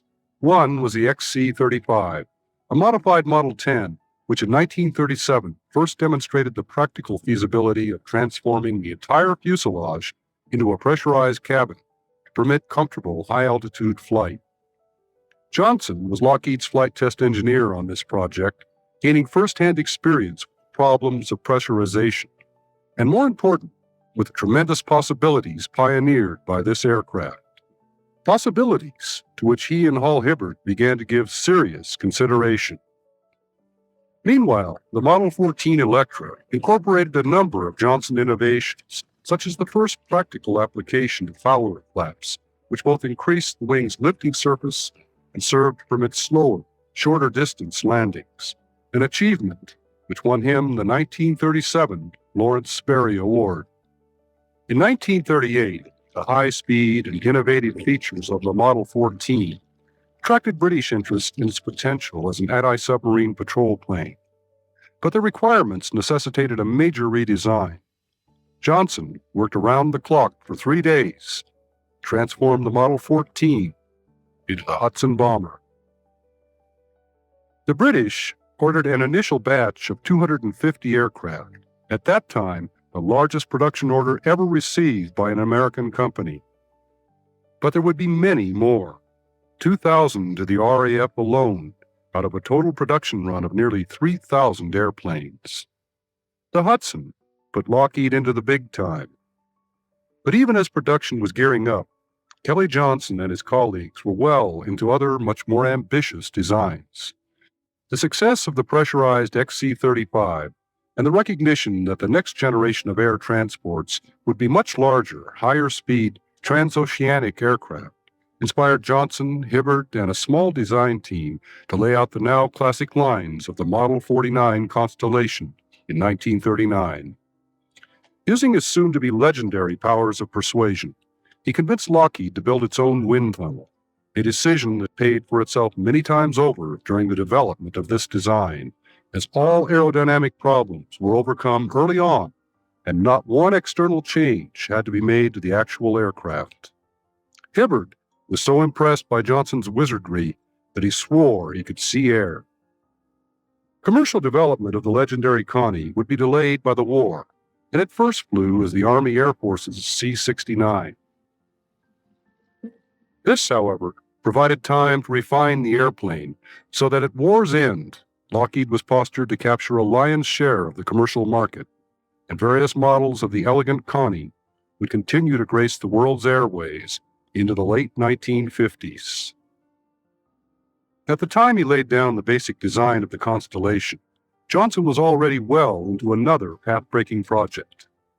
In early 1937, responding to an Air Corps requirement for a high-altitude interceptor capable of 360 miles per hour, Johnson and Hibbard hastily conceived some possible configurations, depicted here in one of Kelly's rough sketches. As Johnson observed many times, in design, you're forced to develop unusual solutions to unusual problems. Their decision to go with an unconventional twin-boom configuration was dictated by another axiom: design features are the creatures of necessity. The twin booms evolved as a logical development of engine nacelles which had to be extended to house the liquid-cooled engines, turbo superchargers, radiators, and main landing gear. It seemed logical, then, to simply extend the nacelles into booms which could carry the empennage. Their novel approach produced a winning design, and when the XP-38 was finally rolled out in January of 1939, its sleek lines bespoke speed. And when Lieutenant Ben Kelsey took it up for its maiden flight, it delivered an impressive 403 miles per hour, far exceeding the requirements. Thus began the saga of the P-38 Lightning. The first American aircraft able to fly at such speeds, it offered dazzling performance and a host of new problems. For as it peeled over into dives at high altitudes, it could hit speeds approaching 500 miles per hour. In this region, the aircraft began to violently shake and nose over into increasingly steeper angles, and control forces became so heavy pilots couldn't pull out. Tragically, some never recovered. Kelly Johnson wasn't taken by surprise. Although many insisted it was tail flutter, he immediately recognized it as the then little understood phenomenon of compressibility. At 500 miles per hour, localized airflow over certain parts of the aircraft was reaching supersonic velocity, and this produced shock waves and serious problems. The P-38 was the first aircraft to encounter this, and so little was actually known about it that Johnson launched exhaustive wind tunnel studies and an accelerated dive test program headed by Chief Test Pilot Milo Burcham. After more than 2 years, he finally identified the problem as shock stall on the wing, which reduced lift and increased drag, thereby inducing the nose-down tuck. Typically, he was quick to devise a cleverly simple remedy: a dive flap mounted to the main wing spar that, when deployed, generated a positive pressure field, immediately restoring lift and a nose-up pitching moment. Flown on every battlefield, the P-38 excelled in combat. Christened the fork-tailed devil by Germans, the versatile fighter, combining speed and load-carrying capability, proved adaptable to a wide array of combat roles, and its long legs made it ideal for the vast reaches of the Pacific, where it destroyed more enemy aircraft than any other Allied fighter. Impressive though it was, Kelly Johnson was never satisfied with it. He'd long foreseen the inherent limitations of prop-driven aircraft, and though unaware of developments in Germany and England, where turbojets had already been successfully developed, he decided that props had to go. Thus he and Hibbard became the first in this country to seriously pursue the possibilities of turbojet propulsion, when in 1939 they asked Nathan Price to design an experimental turbojet power plant. Design of the L-1000 got underway in 1940, and by 1942, Price had come up with a truly advanced design, a high compression ratio, twin spool, axial flow power plant promising an extraordinary 5,100 pounds of thrust. Meanwhile, Johnson and a young engineer named Willis Hawkins led a design team that came up with the L-133, a truly radical twin-engine stainless steel aircraft featuring thin wings and canard surfaces and projected to achieve 625 miles per hour at 50,000 feet. But surprisingly, when Johnson submitted a proposal for development of the engine and airframe in March 1942, the Army Air Forces showed little interest. Although launched long after his effort, top-secret development of an American turbojet fighter powered by a British Whittle engine was by then already underway. The Bell XP-59A first flew at Muroc Army Air Force Base on California's high desert in October of 1942, but it proved to be underpowered, overweight, and scarcely optimized for jet flight. And early on, the Army Air Forces decided that it wouldn't meet frontline fighter requirements, though Bell didn't yet know this, and the testing continued. On June 10, 1943, a Bell engineer at Muroc reported back that Johnson had been permitted to examine the still top-secret XP-59A, and he wondered what he was up to. Unbeknownst to Bell, the Army Air Force had already asked Lockheed to submit a proposal for a simpler, single-engine jet fighter built around a 3,000-pound thrust Alfred H-1 engine, which would be capable of frontline service.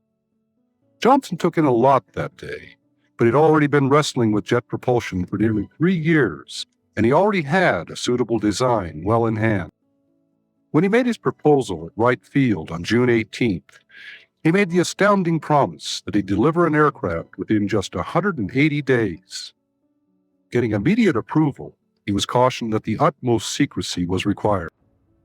Lockheed was already swamped in terms of manpower, tooling, and facilities with wartime contracts. But this was a blessing in disguise, an opportunity to implement an idea he'd been pestering Robert Gross about for years. Let him round up a small group of talented people, designers, engineers, and shopmen, put them under one roof where they could all work closely together, and give him complete authority over everything from procurement to flight test. With no other options, Gross said, "Go ahead." Stealing people from around the plant, just 28 engineers, including himself, and 105 shopmen, he also built a small facility out of discarded shipping crates, using a circus tent for a roof. On June 19th, he laid down the principles under which the project would operate. In 1.5 pages, now preserved on old photostats, they formed the basis for how he'd try to operate for the next 30 years. He'd be responsible for all decisions. Paperwork and red tape would be cut to the minimum.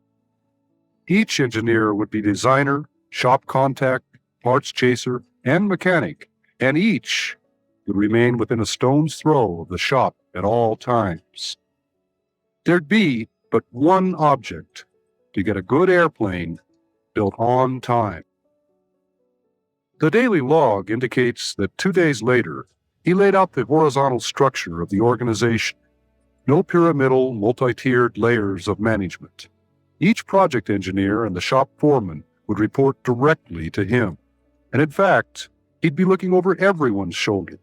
He wanted information direct from the men doing the work. And if they had questions, they'd get decisions immediately on the spot. He'd promised the airplane in 180 days. As would become his custom, he gave his men 150. The clock started ticking on June 23rd. Forcefully reminded that simplicity is the keynote of good design, the designers jumped into their work. But this was a new kind of operation, and instead of moving from stage to stage, the schedule demanded an extraordinary degree of concurrency. With finished detailed design still many weeks away, the mock-up was started on June 30th and completed by July 17th. By then, milling and fabrication of parts and the construction of jigs to assemble a prototype was already well underway, and by July 31st, the bulkheads were going into the jigs. And section by section, the airframe started coming together. Throughout this period, however, the design process continued. As concurrent wind tunnel tests revealed problems, the wing and the engine air inlets were the biggest headaches. He'd gambled on the wing, a laminar flow airfoil that had never before been tested on an airplane. And of course, nobody had had any experience with inlets. Johnson was willing to accept mistakes on such an accelerated and risky venture, as long as they were reported promptly. Typically, he never asked why, but what are you going to do to fix it? The project was so secret that his group didn't even have a name. The whole setup reminded one of his design engineers, Herb Culber, of the mysterious place where Hairless Joe, one of Al Cap's cartoon characters in Little Abner, ground up skunks, old shoes, and other unsavory ingredients to brew a potent concoction called Kickapoo Joy Juice. So inspired, he answered the phone one day, "Skunk Works, Inside Man Culber."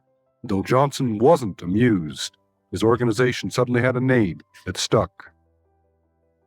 Remarkably, the completed aircraft arrived at Muroc on November 14th, just 143 days after startup. When the engine was run up 3 days later, there was a terrific roar as the inlet ducts collapsed, sending debris into the engine and cracking the impeller. It took 6 weeks to get a new engine, but on January 3rd, 1944, Milo Burcham successfully completed the taxi tests.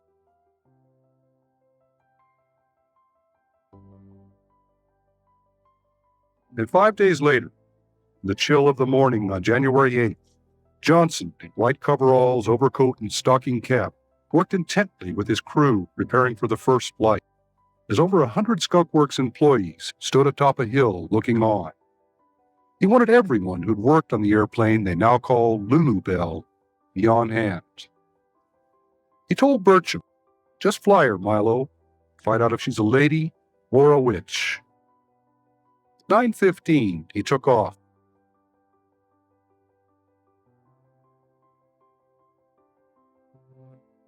But only 5 minutes later, he was taxiing back to report that the landing gear hadn't retracted and that the boosted ailerons felt too sensitive. While the gear problem was being fixed, Johnson assured him that the control sensitivity was normal, and at 10 o'clock, he took off again, and this time put on a dazzling 20-minute display, attaining a top speed of 490 miles per hour and reporting a roll rate of 360 degrees per second. Back on the ground, he was able to report that Lulu Bell was indeed a lady. The XP-80 ultimately became the first American aircraft to exceed 500 miles per hour, but this was only the beginning. For months, Johnson had been working on a larger, more advanced version with a 4,000-pound thrust General Electric I-40 engine, promising much greater speed.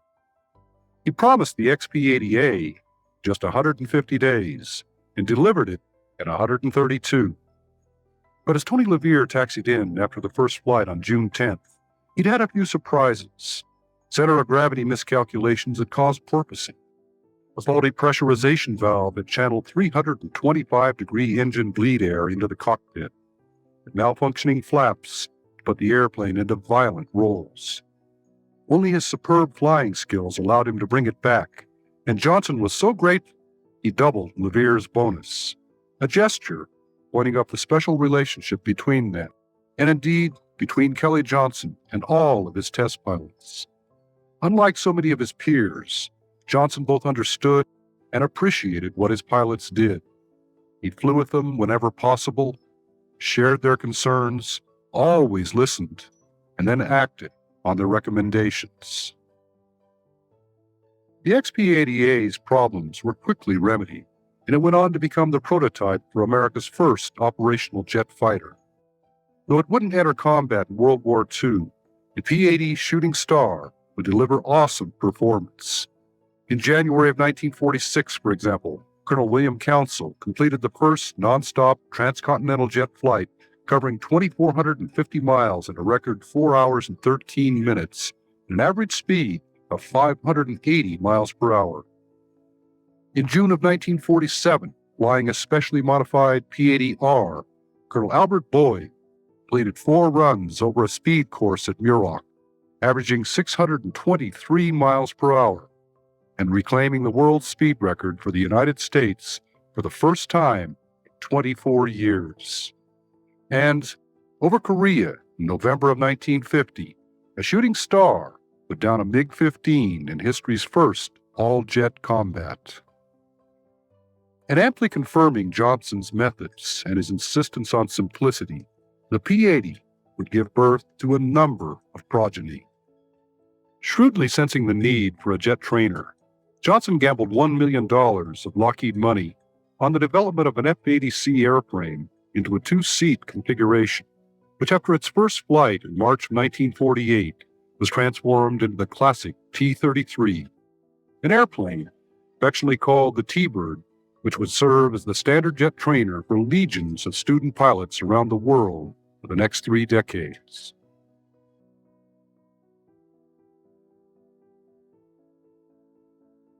In response to an urgent Air Force requirement for an interim all-weather interceptor, the T-33, in turn, served as the basis for 3 different models of the F-94 Starfire, which filled a critical void while newer designs specifically tailored for that role remained under development in the early 1950s. Not done yet, the now vintage design would realize its final incarnation as the T-2V1 Sea Star, an advanced, navalized version of the T-33. All of the iterations of the P-80 design were still yet to come, however, as in 1946, he started design work to meet an Air Force requirement for a new penetration escort fighter. Early on, he explored the possibility of applying new concepts, a delta wing, even in-flight variable wing sweep, and then discarded both, some of the more than 60 concepts he'd examine and reject. When the XF-90 finally rolled out 3 years later, it was the victim of ever-changing and conflicting requirements, from a time to climb of 35,000 feet in 10 minutes to 50,000 in 5, 900-mile range to 1,500, and then back to 600, and finally ground attack capability in a high-speed, high-altitude design. This prompted him to build a brawny airframe, over 30,000 pounds fully loaded, and stressed for over 12 Gs. When Tony LeVere took off on early test flights, he had to use rocket assist because the pair of small 3,000-pound thrust J-34s still lacked afterburning capability. The usual post-flight congratulations and festivities belied the fact that Johnson knew he was facing terrible odds.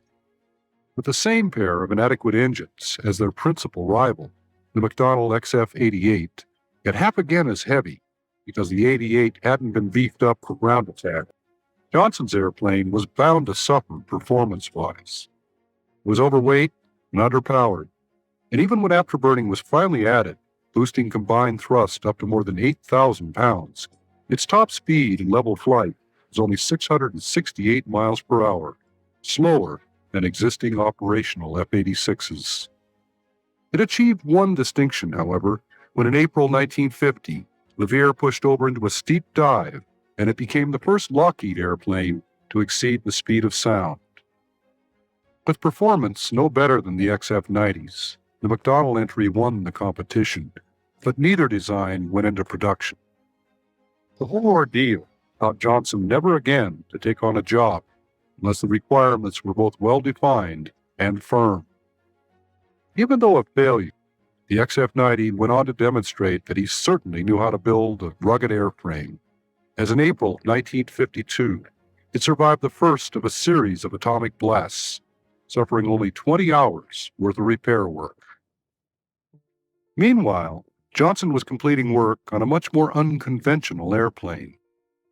Designed to meet a Navy requirement for a vertical takeoff and landing or VTOL fighter, the XF-B1 was supposed to claw its way straight up by means of huge contra-rotating props driven by a twin turbine power plant, providing more power than the airplane's weight.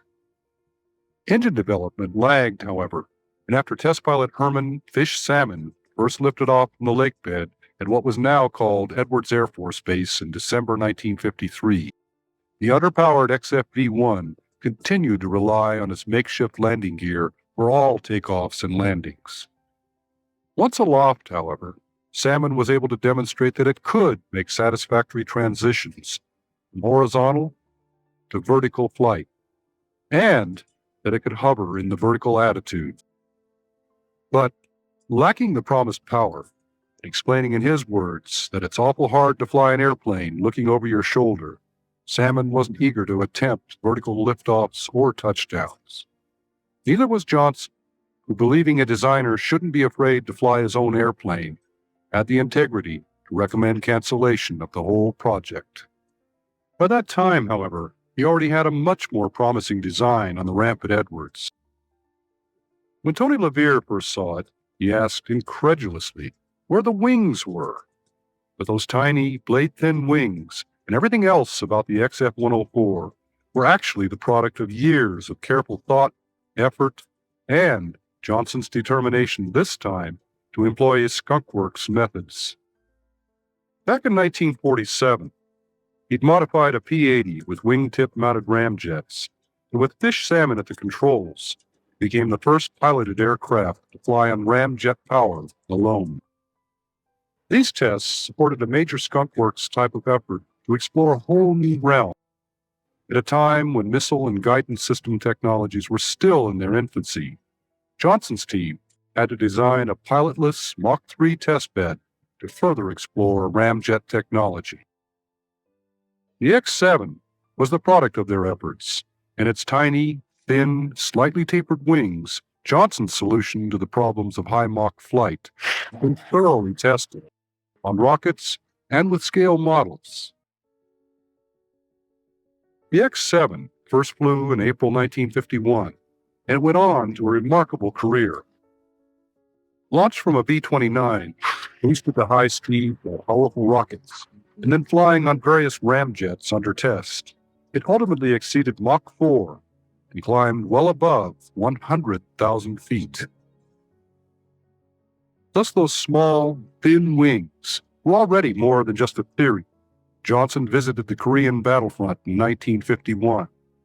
Still smarting from the XF-90, he'd gone there to talk to the ultimate customers, combat pilots, about what they wanted in a fighter. To a man, it was higher speed, more altitude, and less complexity. Intent on giving them just that, he made an unsolicited proposal to build a fighter for which no requirement yet existed.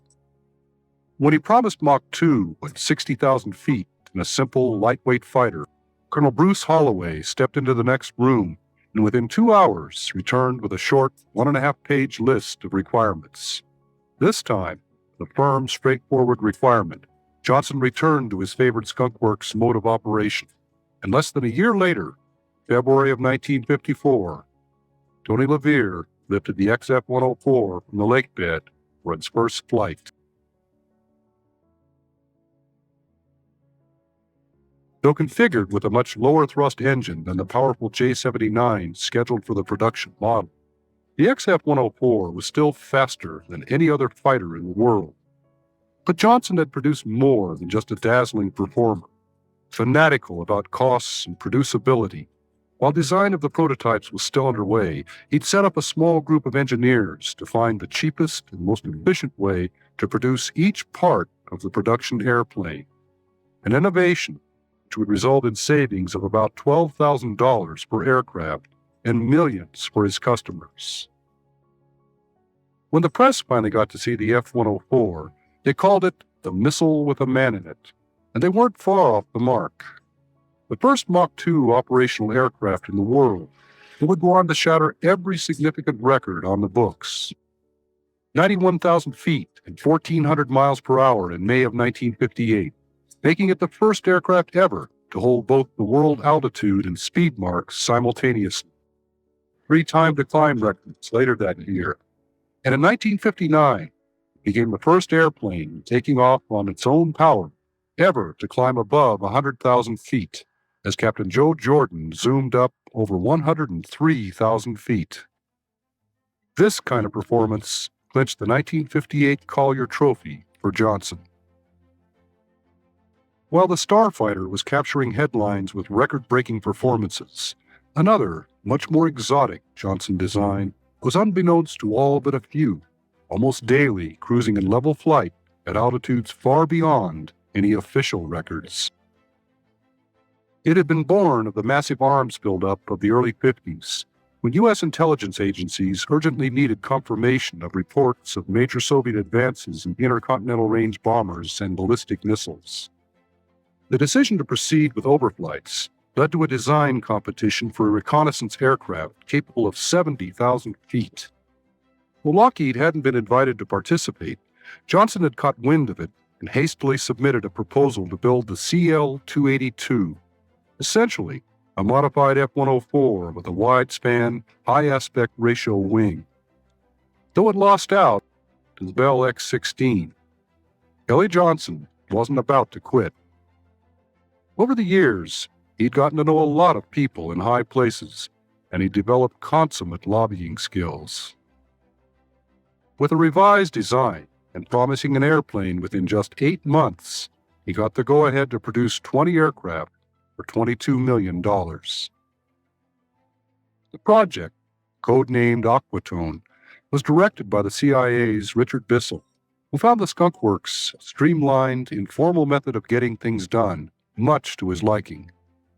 Secrecy limited access to a mere handful of CIA and Air Force personnel, which was fine with Johnson because it freed him from a lot of needless paperwork and interference. The urgency of the project also freed him from what he regarded as the tyranny of technical specifications. His customers simply wanted an airplane that could do the job, and all he had to do was deliver on time.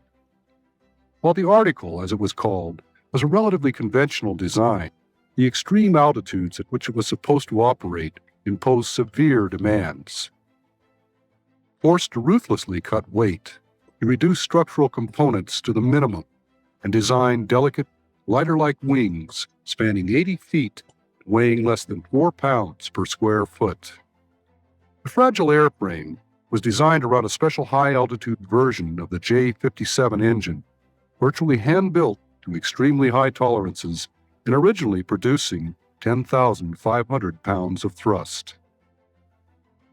When the disassembled aircraft was unloaded from a C-124 at a remote desert test site in July of 1955, Johnson had met yet another seemingly impossible deadline.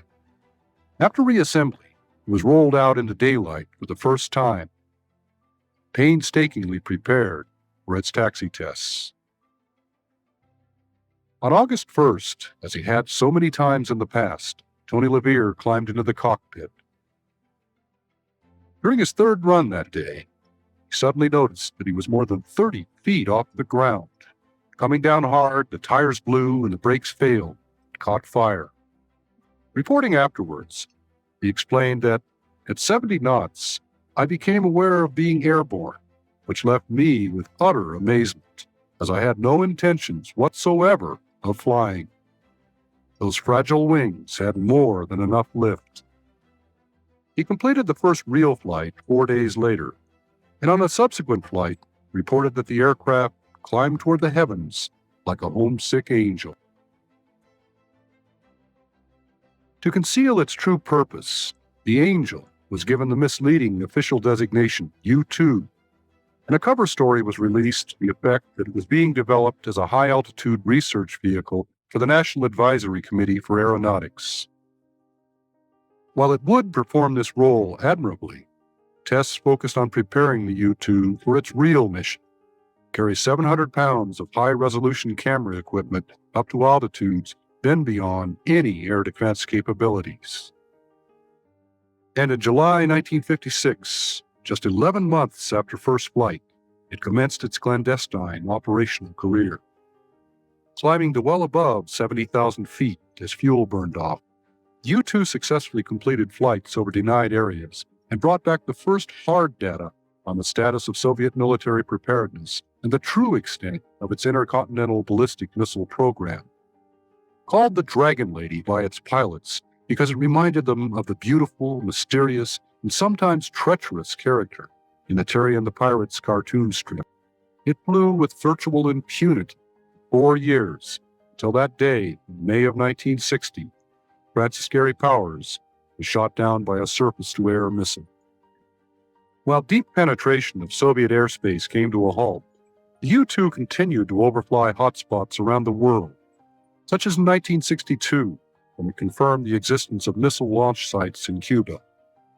And it would also continue to perform an incredibly wide array of extremely high-altitude research missions. Kelly Johnson had reason to be proud of his Angel. The Skunk Works had finally been formally established as Lockheed Advanced Development Projects, and on this, its first production program, he'd refunded $2 million from the original $22 million contract and built an additional 5 airplanes out of spare parts. Surely one of the best bargains in defense procurement history. That pride was rekindled when in 1981, the larger, more sophisticated TR-1 was rolled out years after U-2 production had ended. It was the first time the Air Force had ever put an aircraft back into production. And it remains, to this day, the highest-flying single-engine piloted aircraft in the world.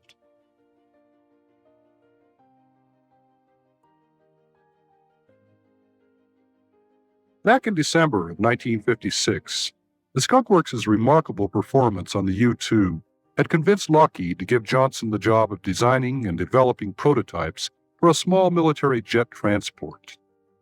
Dollars were scarce, competition keen, and they'd only have 8 months to do the job. Being on time had always been one of his cardinal rules, and in just 241 days, he delivered the Jetstar. He'd actually been working on designs for a large jet transport since 1944. This trim little craft was actually a scaled-down version of the L-193, an innovative 1953 design which the airlines had feared too risky to support. Johnson, who continued to put in long hours as a flight test engineer on this project, was out to prove them wrong. And he was more than pleased with the results. A top speed of over 600 miles per hour, a peak altitude of 52,000 feet, and with wing tanks, a range of over 3,000 miles. The Jetstar easily won the competition, and though only a limited number went into military service as C-140s, ultimately more than 200 were produced. The Jetstar was a pleasant diversion as he worked on another, much tougher project. Even as development of the U-2 was still underway, he'd projected that air defenses would catch up with it within 2 years, and he'd initiated a remarkable series of design studies for a liquid hydrogen-fueled supersonic successor capable of climbing above 90,000 feet. Performance varied from Mach 2.5 and a range of 2,200 miles to Mach 4 and 9,000 miles. Because of the extremely low volumetric density of liquid hydrogen, however, the latter speed and range capability could only be achieved by building an airframe twice the size of a B-52. That was far too costly, and thus a much smaller design at the lower end of the performance spectrum went into development as the CL-400 in 1956. Though the CL-400 proved the technical feasibility of a liquid hydrogen-powered aircraft, Johnson was dissatisfied with its short range and convinced that the problems of producing and transporting fuel around the world were insurmountable. Refusing to build an airplane he didn't believe in, he recommended cancellation of the project in 1957. But he had an ace up his sleeve. As concurrent with the liquid hydrogen studies, he'd also examined the potential of another advanced design using jet fuel, which at some loss in altitude promised Mach 3 cruise and 4,000-mile range. It was the genesis of his most spectacular creation. Given approval to proceed, in April of 1958, Johnson began a series of design studies, unveiled publicly here for the first time, for what he initially called the U-3, and then the Archangel, because it would soar much higher than the U-2. He explored various means by which he could get the vehicle to altitudes as high as 150,000 feet, employing a variety, or even a combination of rocket, ramjet, and turbojet power plants. At one point, he looked at the use of balloons to lift it to its rocket boost phase, and then at using a modified U-2 to tow a ramjet vehicle to 60,000 feet for engine ignition. He even considered a multi-staged vehicle, and one with inflatable wings and empennage. And throughout, he was challenged by the urgent need to reduce radar cross-section. For the first time, stealth would have to be designed into the airplane. The intense design gestation process was completed in just 16 months, and when he presented his 12th concept to the CIA and Air Force in August 1959, he got the go-ahead. When the stunningly beautiful A-12 was finally rolled out for its initial tests in April 1962, it wasn't some fantastic, multi-staged aberration. It was an honest airplane, but nothing like it had ever been built before.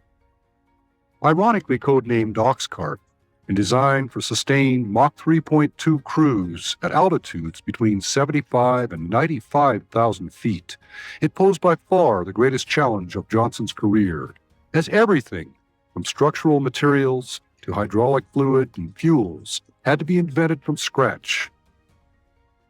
For example, because of the intense heat at sustained Mach 3 speeds, averaging more than 550 degrees on the surface of the airplane, Johnson employed a titanium alloy for more than 90% of the airframe.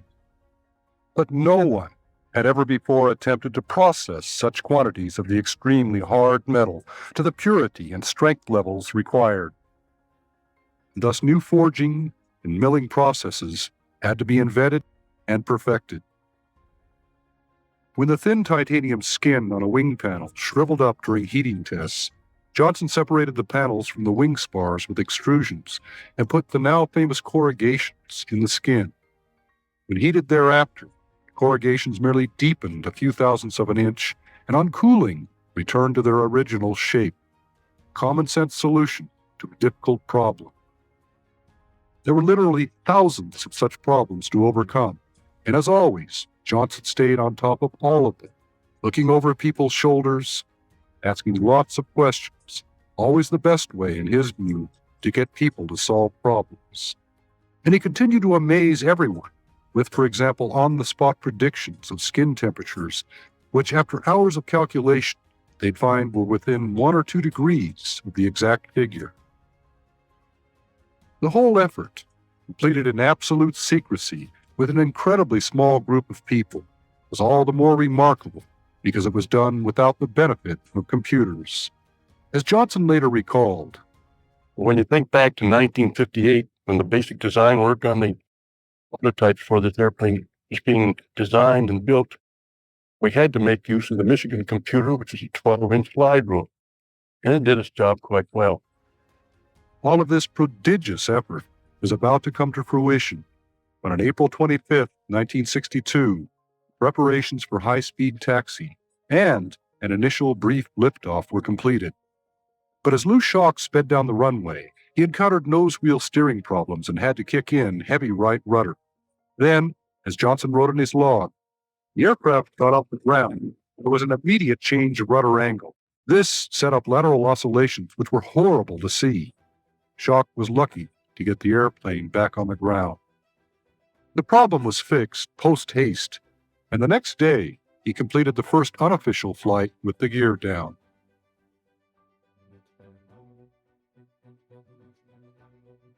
On April 30th, Johnson was back with an entourage of VIPs for the official first flight. Looking like he didn't have a care in the world, he offered a few last words of encouragement and advice before Schock taxied out. And from there, everything went flawlessly.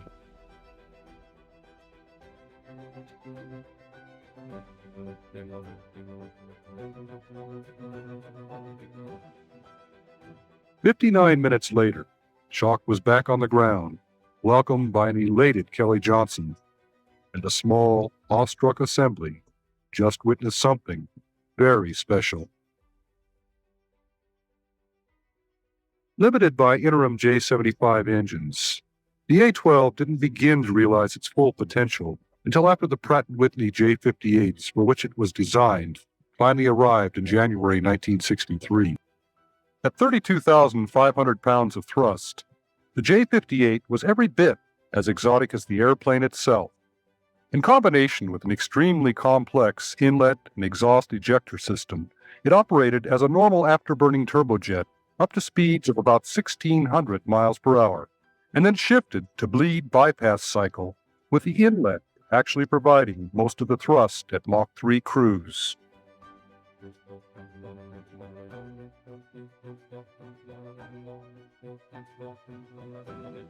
When a two-seat trainer became available in early 1963, Johnson, true to his convictions about flying his own aircraft, jumped into the rear cockpit, and, taking control after climb-out, he'd fly Supersonic, first time in his life. During the course of the test program, a pair of airframes were modified for a highly unconventional mission. In 1964, the Skunk Works built a small, 42-foot-long airframe with the very same materials used on the A-12. Designed to overfly areas deemed too risky for air crews, the D-21 drone would ride piggyback atop an A-12 for Mach 3 launches at 80,000 feet. And powered by a ramjet originally developed during the X-7 program, it would be even faster than the A-12. The finished article was mounted to its mothership, now designated M-12, December 1964. And on December 22nd, the unusual pair taxied for the first time, and flight tests got underway. After takeoff on launch missions, the M-12 climbed to a rendezvous with a KC-135 for refueling, and then proceeded on to the predetermined launch point, where the backseater would monitor the systems and initiate the launch procedures. While there were several successful tests, it was always a very risky business at best, and Kelly Johnson personally canceled this program after a fatal mid-air collision in 1966. By then, however, he already had two other very successful Oxcart progeny off the ground. The first was the YF-12A, prototype for a proposed high-speed interceptor. It was this aircraft which went on public display when in 1964, President Lyndon Johnson announced the existence of the A-11. And it subsequently put on a dazzling show, as in May 1965, it claimed no less than 9 world records, including a top speed of more than 2,000 miles per hour and a sustained altitude of over 80,000 feet without in any way taxing its full potential. The YF-12 was equipped with an advanced ASG-18 Doppler radar system and configured to carry 3 AIM-47 missiles internally. Though missiles had never before been launched within the YF-12's speed and altitude regime, the aircraft and its systems scored a reported 90% kill rate, even against drones flying head-on down on the deck at distances of 120 miles and more. The Air Force was impressed enough to order 93 of the big fighters into production for the Air Defense Command, but budgetary constraints ultimately resulted in their cancellation. The A-12 was also removed from service, leaving only the Air Force's SR-71, which took over its reconnaissance mission. Though everything about it and its activities would remain cloaked in a heavy shroud of secrecy, this was the aircraft that everyone came to know as the Blackbird. A solid coat of black paint, which seemed to add to its allure and mystery, actually had a very practical purpose. It reduced skin temperatures by about 75 degrees. Its clean, elegant lines, the smooth contours of its blended wing-body shape, give the impression that an artist had sculpted it into a rare work of art. In aircraft design, however, more than any other field, form follows function. And here again, every line, every detail of the airplane exists only to serve some practical purpose. The chines, for example, which extend from the wing to the nose and flow gracefully up into the fuselage, actually satisfied a number of requirements. Aerodynamically, they reduced drag and added lift while also enhancing the stability of the aircraft. The SR-71's mission was long-range reconnaissance, and its fuselage was essentially a big fuel tank. Thus, the chines also served to house its sophisticated cameras and sensors. Finally, those sloping contours extending up from the chines enhanced the airplane's survivability by reducing its radar cross-section. Thus, while an artist might envy its striking beauty, an engineer would only marvel at the logical genius of its design. That genius was recognized when, in 1964, Kelly Johnson became the first person ever to be awarded a second Collier Trophy. The SR-71 went on to claim the world absolute speed and altitude records, and then repeatedly extended them. And to the public, it always remained Kelly Johnson's mysterious, record-breaking Blackbird. The crews who flew it, however, had another name for it. Throughout its long operational career, it remained invincible and incredibly effective. And to its crews, it was Habu, dark-skinned pit viper with a deadly bite. And though it was finally retired from Air Force service in 1990, Kelly Johnson's Mach 3 masterpiece is still charting the future, its crews still looking up toward the blue-black void of space, flying exotic research missions for the National Aeronautics and Space Administration.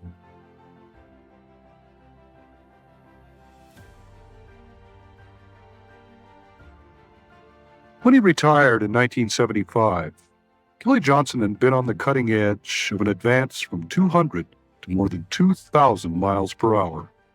He'd been involved in the design of 44 different airplanes, many of them among the classics of aviation history. And at the time, he was still looking very much into the future. He'd gotten the Skunk Works into a project which would bear fruit in the F-117A, world's first true stealth aircraft.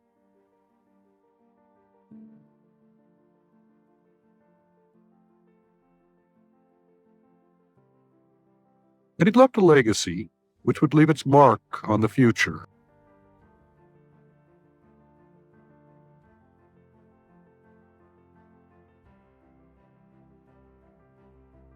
It seems kind of ironic that a lowly creature, known primarily for its odoriferous emanations, had, by the time Kelly retired, become a universal symbol for excellence.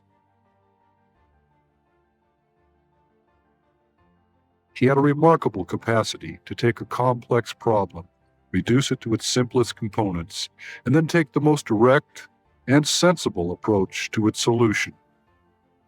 Always a maverick, he was smart enough and tough enough not to follow the committee rule of conventional wisdom. This gave him remarkable freedom. With that freedom came a tremendous burden of responsibility. Finally, and most important, he understood himself well enough to realize that with few good people, he can do remarkable things. Kelly Johnson's greatest legacy wasn't just what he did, but the way he did it.